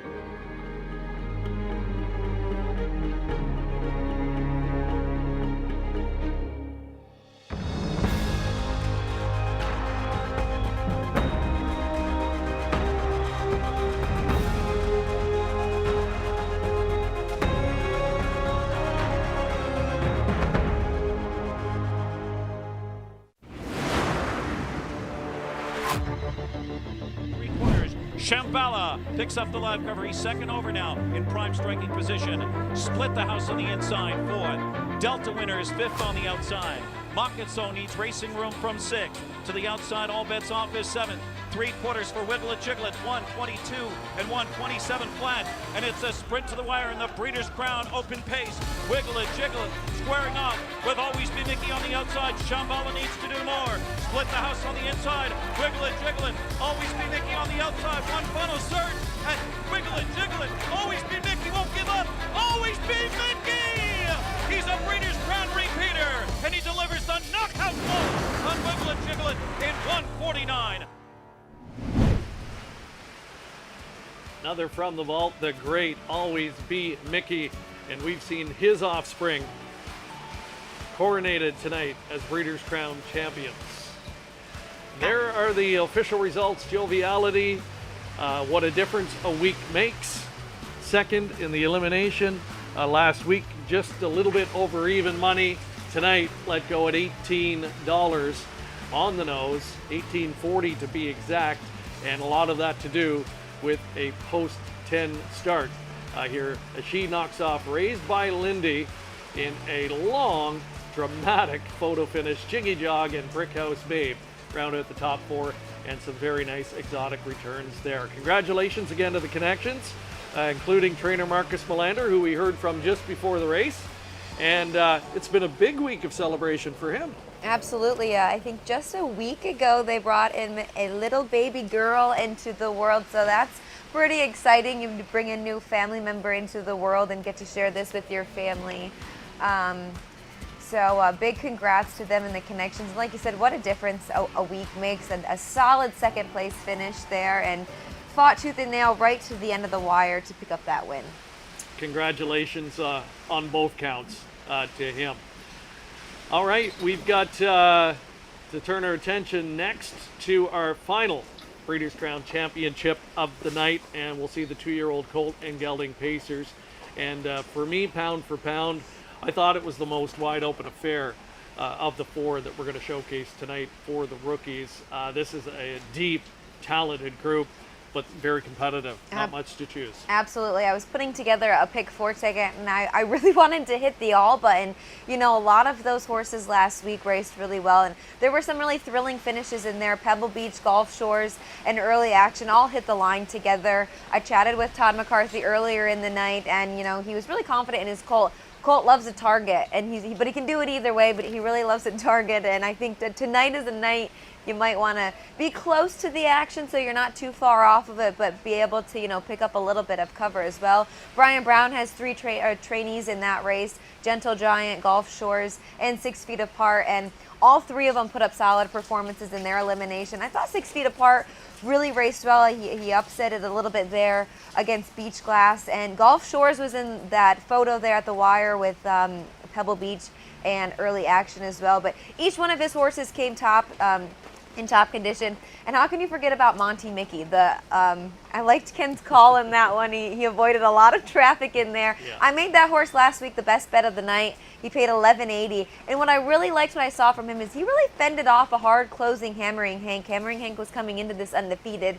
And they kind of got nose to nose there near the wire, but he fended off. They made a bridle change, and he really responded well, and he gets post too. So I'm really excited. This is the one I've been waiting for all night, and I really think it's going to be one for the books. Yeah, it's so many good storylines in here, including Beach Class, a relative newcomer in the division as well. But the connections are not newcomers. Brent McGrath and Paul McDonnell, they have been here before with this one's sire, the one and only Some Beach Somewhere. Here's a look at a bit of a flashback at Some Beach Somewhere and a quick look at Beach Class coming in to the Breeders' Crown Final. It's hard to believe that 14 years have passed. A then unknown colt from humble beginnings in Atlantic Canada came bursting onto the national scene with a record-setting performance in his very first start. Little did we know at the time that it was just the beginning of a 2-year whirlwind that would captivate the entire industry.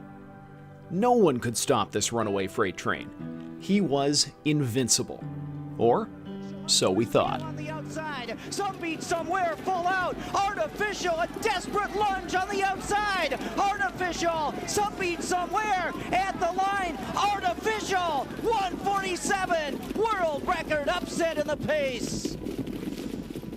On a warm July night at the mecca of harness racing, a colt named Artificial would play giant killer and leave those in attendance in stunned disbelief. When the dust settled, many wondered how the Beach would bounce back from his first taste of such adversity. He answered those questions like a true champion, running the table in his final 10 appearances. And in the most fitting way possible, capped it off with redemption at the scene of his only loss, with a victory in the Breeders' Crown. Tonight, the ultra-talented Beach Class looks to follow in the footsteps of his famous father as a Breeders' Crown champion. So far, he looks like a chip off the old block. The eyes of the racing world will once again be on driver Paul McDonnell and owner-trainer Brent McGrath to see if lightning can indeed strike twice. All right, in the paddock with trainer Brent McGrath. And Brent, we just got a chance to watch a feature on the great Some Beach Somewhere.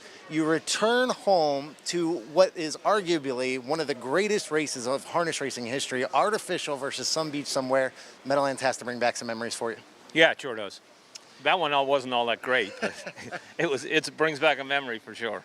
Let's talk a little bit about your horse Beach Glass here. Beach Glass coming in off of a second place effort in the elimination, but he raced really well considering it was his first effort against Stakes Company. Yeah, no, he did. He raced very good, and he was a little worked up last week. He's a lot better this week. I expect a good performance out of him. Now, obviously, the weather is less than ideal. We talked a little bit off camera. You said it's the same for everybody. Do you think it'll affect him at all? No, I don't think so. I mean, if he's who we hope he is, no. They tough it out, they work through it, and do what they have to do. Now, the late Some Beach Somewhere was an icon in Canada. What did it mean to not only just train him, but get to train Beach Glass as well? No, it's unbelievable to train him, and this is exciting. This horse has a lot of talent and likes to go. We're very happy, and it's extremely exciting to be part of his last crop and have a player. And we think we have a player. All right, Brent. Well, good luck, and hopefully we'll be seeing you on the other side. Thank you very much. Thanks, guys. Back to you, Greg and Jess. Thank you very much. It is great to see Brent McGrath back. Driver Paul McDonnell provided so many great moments with Some Beach Somewhere, the late Some Beach Somewhere. But his legacy certainly lives on through his sons and daughters. And, some of his sons have gone on to be the prolific stallions now in the sport. But Beach Class from the final crop, what a story it would be if lightning could strike twice for that combination. Let's take a look at some of the history in this particular division. When you look at past winners of the 2-year-old Colt and Gelding Pace, it is an absolute who's who in recent years. Tall Dark Stranger, Stay Hungry, Huntsville, last year Perfect Sting, who we're going to see tomorrow afternoon in the 3-year-old Colt Pace final. The stakes record, though, belongs to Sweet Lou, 149 back at Woodbine Racetrack in 2011. The record purse way back in 1986. at Garden State Park right here in New Jersey. Driver Ronnie Pierce, now retired from driving, winningest reinsman in the history of this division. Bob McIntosh, top trainer, Brittany Farms, leads in the owner category, and Hanover Shoe Farms with 3 on the breeding side. So it's a division that's rich in history. It's produced some of the greatest Breeders' Crown memories in history, and I think tonight we're going to see something similar. Absolutely. You know, I was at Hoosier Park last year when those two hit the line together in that dead heat between Perfect Sting and Summa Cum Laude, and you know, this division is quite wide open, and you have to look at it coming into it as a person that has a vote at the end of the year for year-end owners. This is a pretty wide open division here, and it'll be interesting to see some horses shut down right after the Breeders' Crown. Some go on to race in those last few races, but you can make a case for every single 10 horses in this field. All right, I think we're going back to Michael Carter with another special guest. Talk about a busy guy, Brian Brown, with 3 horses in this race. Brian, tell us a little bit about 6 feet apart here as he gives David Miller the instructions here. Tell us a little bit about 6 feet apart. You were walking him out. Yeah, the horse trained great this week. Everything seems to go. That's David's choice, so give him lines and shut up. Talking about the rail horse, Gentle Giant, Chris Page will pick up the drive. Coming off a 3rd place effort in the elimination, actually raced really well from post 6. He did. They came a big last quarter, so if they roll along a little more, I think that will help him. All right, Brian, and let's talk about the final horse you have in here, Gulf Shores. And, you know, sitting at home last week, I was watching Gulf Shores come through the stretch, and boy, did he really dig in down the stretch. You got to be expecting a lot out of him tonight. We think he's going to be good. We made a bridle change, put a hood with holes on. David thought last week if he could have seen the 2 horses when he went through, that he would have kept right on going. So open him up. We'll see how it goes. All right, a little bit of inside information. Appreciate it, Brian, and good luck. Thanks, Mike. Back to you, Greg and Jess. Thanks again. Great stuff. Michael Carter, Brian Brown, one of the good guys in the sport, and what a record he has had in recent years. And now back with colts from sires of horses that he once campaigned that were racing in events like this. So it really does kind of come full circle. Let's get a look at the field here. We're just moments away from post time. As we thought, it's a great betting board. Co-favorites right now at 5-2. Post 3 starter Pebble Beach and the 7 starter Beach Class. That's interesting. It is. You know, I kind of thought maybe people would maybe jump off that bandwagon just a little bit, but no, they're full on. And they talked to Brent back there. You know, horse seems much more calm and relaxed this week. He was a bit hot-headed, I guess you could say, last week, and put up some decent fractions there on the front end. And again, front end wasn't the place you wanted to be last week. It was ideal conditions too as well. So draws a bit to the outside, but you know, the flash that this horse just shows when he's on the racetrack just really catches your eye. Hammer and Hank, just had a look at him, and maybe a similar profile to Joviality in the last race where he had the big win streak coming in. Very good second in the elim last week, but you know, he had missed a little bit of time in between and had the qualifier. You'd have to think he could bounce back and be better tonight, but like Joviality, you're getting an inflated price. Absolutely. I touched on this horse a little bit when I said how impressed I was with Monty Mickey's effort by fending off, and he was fending off Hammering Hank, who had, you know, was going into that elimination undefeated, like you mentioned, missed just a little bit of time. He had a nice prep qualifier and really fought hard at the end. You know, these 2-year-olds coming home in 26 and change week after week after week, you know, is definitely impressive there. Unfortunate for an outside draw, but he likes to target as well. Look it down on his lines. He shows a bit of some early speed just to get away, you know, in the middle of the pack, but loves the cover, loves the target, and always has that good kick home. So we almost had a dead heat in the 2-year-old filly trot final just a few moments ago. There was a dead heat in this division last year. Perfect Sting and Summa Cum Laude hit the wire together in the 2-year-old colt and gelding pace, a 150 and 2 mile at Harris Hoosier Park. Summa Cum Laude, a son of Some Beach Somewhere, trained by Burke, driven by Brian Sears, and of course Perfect Sting, the Always Be Mickey colt, who will be competing tomorrow, as mentioned, in that 3-year-old colt pace final and the likely favorite. While we have a moment, let's take a look back at the eliminations from a week ago in this division. And Lou Sasson will be forced 3 wide. Around a struggling Forever Boys. They turn for home. Hammering Hank on the outside. 124-1. Monty Mickey digs in on the rail. Monty Mickey has more. Hammering Hank on the outside. Good slugfest between these two talented 2-year-olds. And Gentle Giant is third. And then it's Market Base inside the 16. Monty Mickey digging in. Monty Mickey holds off Hammering Hank. And then Gentle Giant and Market Base in 150-4. Beach Class 6 feet apart, threatens on the outside. The boss said 3 wide, 122-3 into the stretch. And it's still Beach Glass in front by 2. Beach Glass 6 feet apart, doing all he can in second. And then a late move from Nautical Hanover with the boss head. Beach Glass, final move now. 6 feet apart on the outside, looks for the upset. 6 feet apart, nails Beach Glass. And then I did it my way, and then it was close. Either True Blue Lindy, steady pressure from Fulfill My Destiny. Now Pebble Beach, 3 wide. And here comes River Nest to the outside. 124 for 3/4 into the stretch. They come after early action. Unleashed is Pebble Beach on the outside. Pebble Beach steamrolls to the top. Gulf Shores shakes loose late as well. It's Pebble Beach fighting back early action. Gulf Shores is splitting them. Pebble Beach full out. Gulf Shores on the inside. Pebble Beach tight there with Gulf Shores and early action. Then Luke Perry, a 3-ply photo for win. 151-3.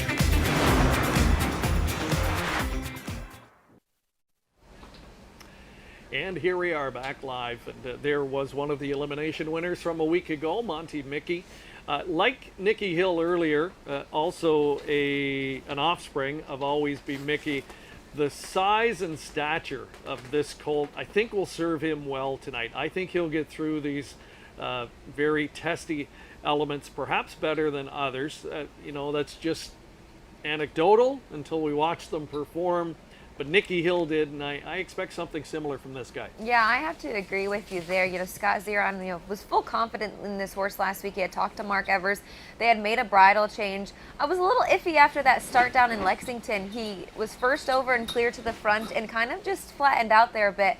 He had a blind bridle on. They put can't see backs on, and that allowed him to see Hammering Hank come on the outside of him. So he fended off a game Hammering Hank. But like you said, we had to look at them there just a couple moments back, and he's a big, good-looking horse. Scott said maybe he's a little bit immature, but he's learning. And, with that bridle change, it really helped a lot. He reminds me of the sire in that he covers the ground so effortlessly. He's taking one stride for, every 2 to 3 strides, it seems, for many of the other horses, and really turned heads when he won the Metro Pace at Woodbine Mohawk Park a few starts back. That's where he really served notice that he had maybe reached another level early in his career and late into the 2-year-old season. And I think he comes into tonight, and I think overlooked a little bit, frankly, at 7-2. I would take that price on him all day. Absolutely. I mentioned earlier, I really loved him going into that elimination last week, and you're getting 7-2 on him. The betting board is a bit undecided on where they want to go. You're getting 3-1 on Pebble Beach, 3-1 on Beach Glass as well, 4-1 on Hammering Hank. So they're a little unsure where they want to go. Our final event for the rookies tonight in night 1 of the Breeders' Crown. One more time upstairs to track announcer Ken Workington. It's post time. Preferred Equine starting gate rolling for the Breeders' Crown final, presented by Central Ontario Standardbred Association. At 7-2, the 2 Monty Mickey, 3 Pebble Beach, 7 Beach Glass, and 8 Hammering Hank. Here they come. And they're off. Gulf Shores out fast. To Pebble Beach on the inside, flashing some speed. Monty Mickey third with Gentle Giant on the inside, fourth into the first turn. 6 feet apart is fifth. Beach Glass goes up 3 wide from sixth. Seventh is I Did It My Way, followed by Hammering Hank on the outside. Then it's True Blue Lindy and early action. We have early action there. 3 wide there. Beach Glass backed off. So now Monty Mickey goes for the lead for Scott Zeron. Takes it away from Gulf Shores. 27 4/5 across the backstretch. Pebble Beach is fourth. Gap at 2-3 to Gentle Giant, fifth on the inside. Then it's 6 feet apart. following along in 6th. Then I Did It My Way, parked out Hammering Hank, trying to go up on the outside, followed by True Blue Lindy to his inside. 3 wide last.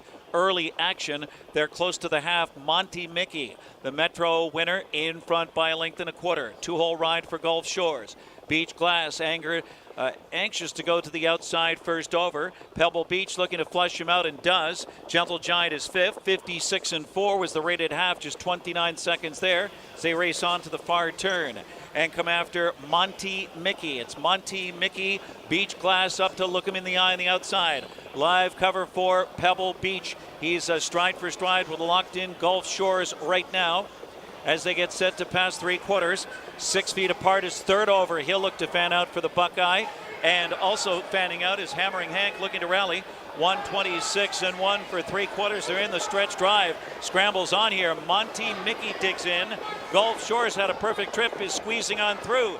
Beach Glass is full out. So is Pebble Beach on the outside. And Hammering Hank towers up late. Monty Mickey. Gulf Shores on the inside. Monty Mickey on the outside. Gulf Shores, Monty Mickey! And Gulf Shores hit the line together. Then Pebble Beach close there with Hammering Hank. Another photo for win. 153-2.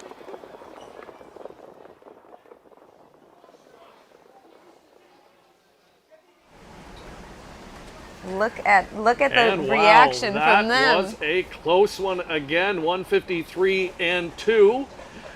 Another dramatic win photo, Jess.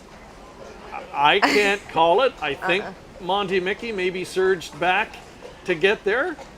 Do you agree or disagree? You know, I was like, again, leaning there towards the wire. I look at him I think so. I really think the outside horse got it. And I talked about that earlier. I said the way this horse went last week, he fended off. They were toe to toe there for a while. But talk about the effort that the 6 horse put up. Gulf Shores, Brian Brown came on and did a little interview right before then. They said they put cups with holes on him because he couldn't see the horses last week. And he really responded well to that. We'll wait out here for the photo. So the fractions for this level of competition, not that demanding. 56-4 half, 126-1. So a little bit different than what we saw in the 2-year-old filly pace final. This comes down to an all-out sprint over the final quarter, and 3 or 4 of them really hung in there well, but the top 2 separated late, and it looked like Gulf Shores was home free and going to win by maybe a measured neck, and Monty Mickey said, hold the phone, not so fast, and comes back on. And again, we've got another long, dramatic photo. This is exciting, and this is why we love the Breeders' Crown. Absolutely. It kind of gave you a little bit of flashbacks. Last year I was standing on the line with Perfect Sting and Summa Cum Laude, and you really didn't know who won. And the photo sign is still up, and the connection's still waiting here. Oh, but Yannick Gingras came back to the winner's circle, but came back to the paddock. So there it is again. There's the look. Oh, boy, look that at was him. close. Oh, and I want to celebrate. Oh. That was close. Photo sign is still up. All right, I think we're going to throw over to Michael Carter. He's got somebody live in the paddock. And Yannick Gulf Shores, what a performance that he dug in late. Obviously, the photo sign's still up. Tell us a little bit about it. Well, I think I got beat. I hope I'm wrong. You know what I mean? I have to go back out there. But, I mean, I thought he should have won probably. I thought I had him there after on the stretch. But that's a really good horse on the front.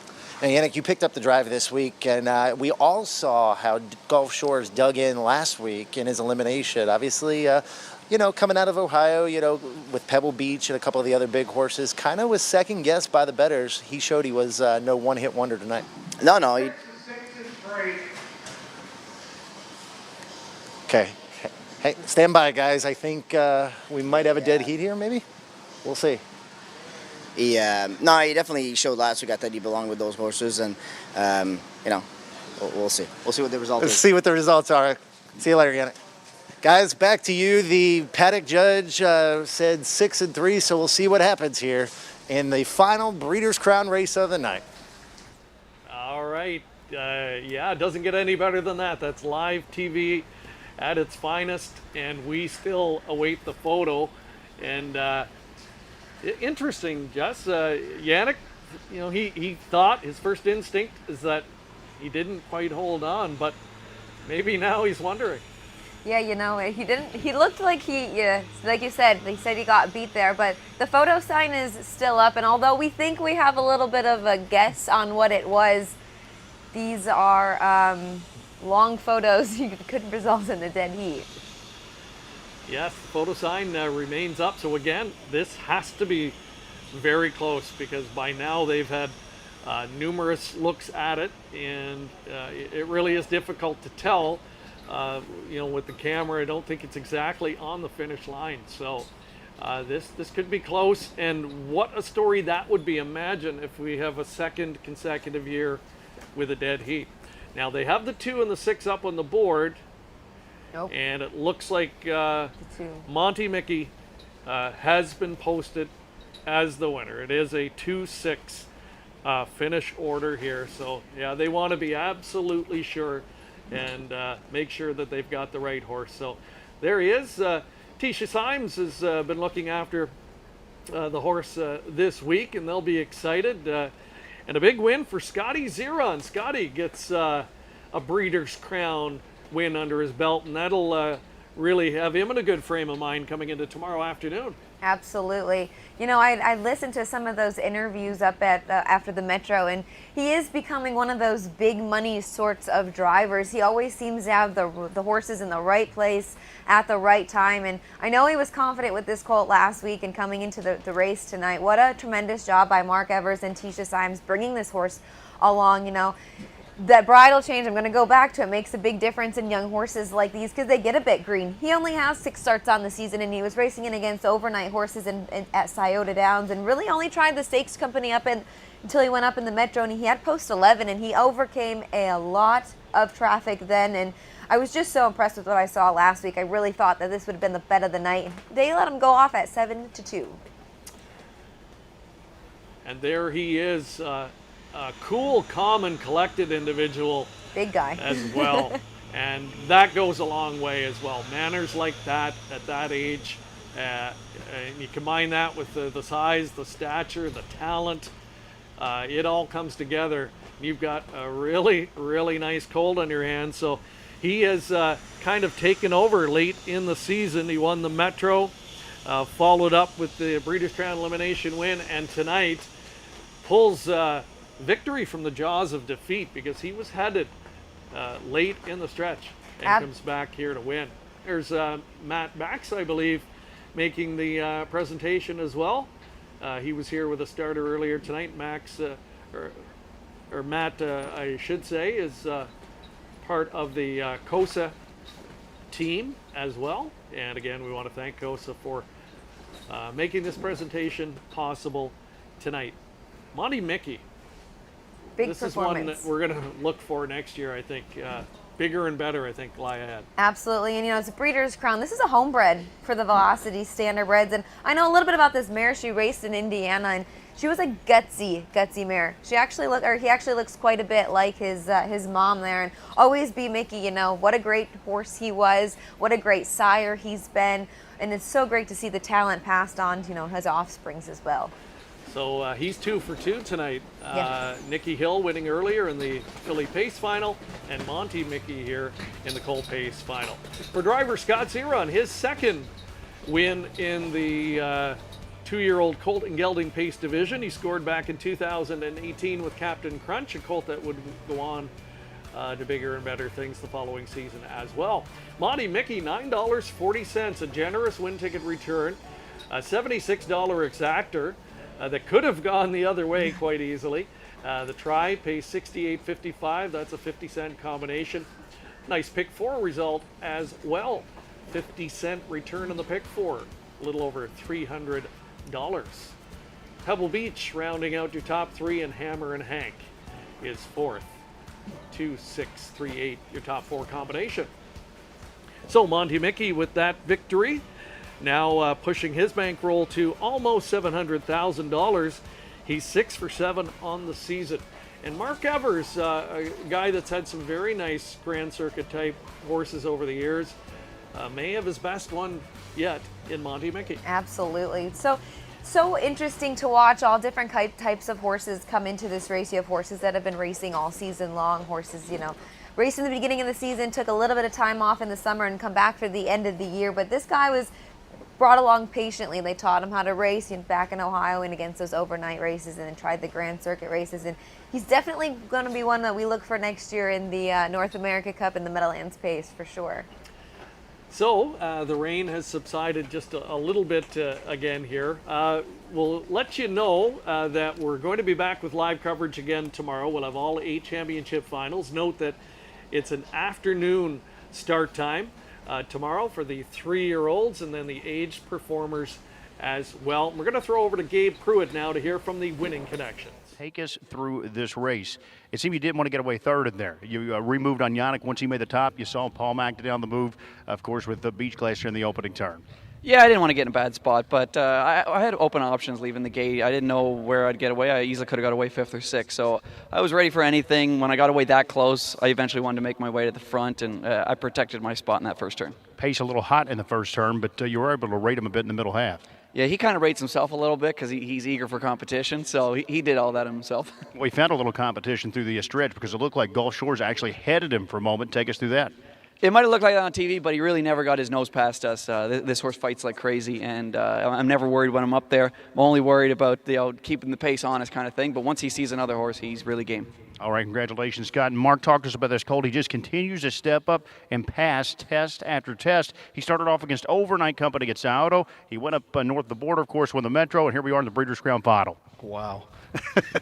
We're just really impressed with him. Everything he does just surprises us every week, you know, so we're just can't hardly believe it. And it's quite a story how you acquired Monty Mickey. I melieve you bought the mare at Harrisburg and ended up breeding her to Always Be Mickey, of course, as her first foal. Yes, we raced against her all the time at Hoosier Park. I set the track record with Sugar Nips, and she broke it the next year, the track record, and she took it. Well, then eventually they retired her, and they sent her through Harrisburg, and we made the trip up there and picked her up and had to wait to get her bred. The first year, she coming off the racetrack, she really didn't cycle correctly, so we waited, bred her early, got Mickey. And you've been to the Breeders' Crown a while. It's been a minute, but take us through the last time. Last time I had Arch Chip, and he came back in the final and drew the 9-hole and salvaged the 3rd out of it. But that was pretty nice too, but not like quite tonight, you know. And nothing beats a win. There's no doubt about that. And talk to us about. I know when you sent him up north, Tisha and Bo had him there for a bit as well. Yeah, I saw where she had taken care of a horse for Luther, and the guy working for me at Lebanon, Steve, he suggested, hey, let's see if she'll take him. Called her up. She was willing to take him, and she did a great job. Didn't have to say anything to her. Just turned her loose. Scott gave him a great drive. It all worked out. It all worked out, and it's wonderful here tonight. Congratulations goes out to Team Monty Mickey, trader Mark Evers, driver Scott Zero, on all the connections. He takes the final Breeders' Crown Championship here on a rainy night at the Big Apple.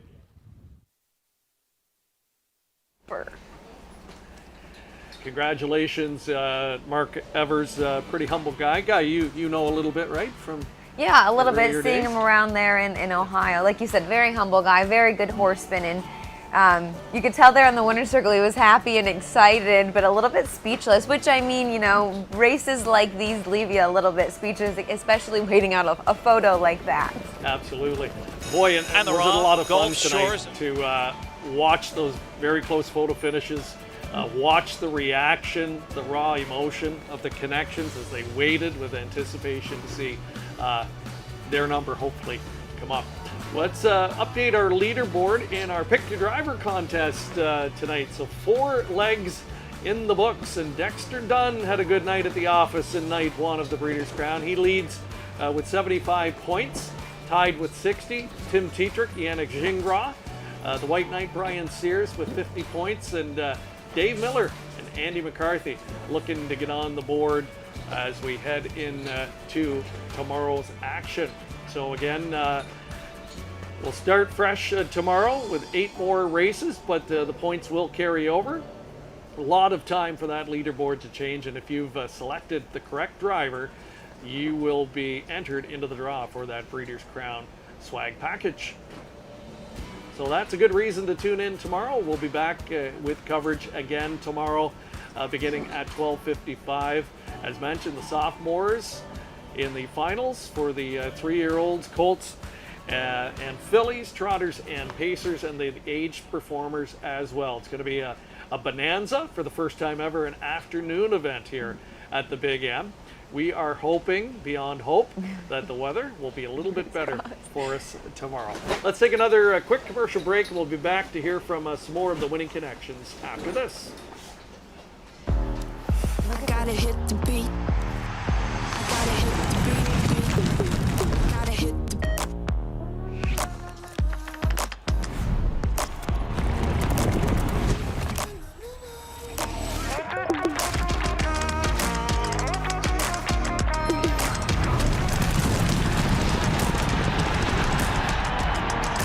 Download Dark Horse Bets today. I gotta hit the beat. Rood and Riddle Equine Hospital is a worldwide leader in equine healthcare, providing a full menu of services and treatment for all breeds and disciplines of horses, from the family companion to the high-performance athlete. Learn more today. Visit roodandriddle.com. Established in 1982, Rood and Riddle Equine Hospital is a worldwide leader in equine healthcare, providing a full menu of specialties of services and treatment for all breeds and disciplines of horses, from the family companion to the high-performance athlete. Learn more today about Rood and Riddle Equine Hospital. Visit roodandriddle.com or call 888-773-4838.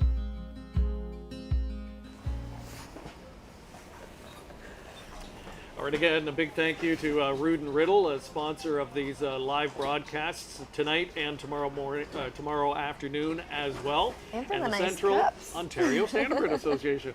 Yes, the folks in Some Rood hot and Riddle, chocolate. these have been lifesavers tonight.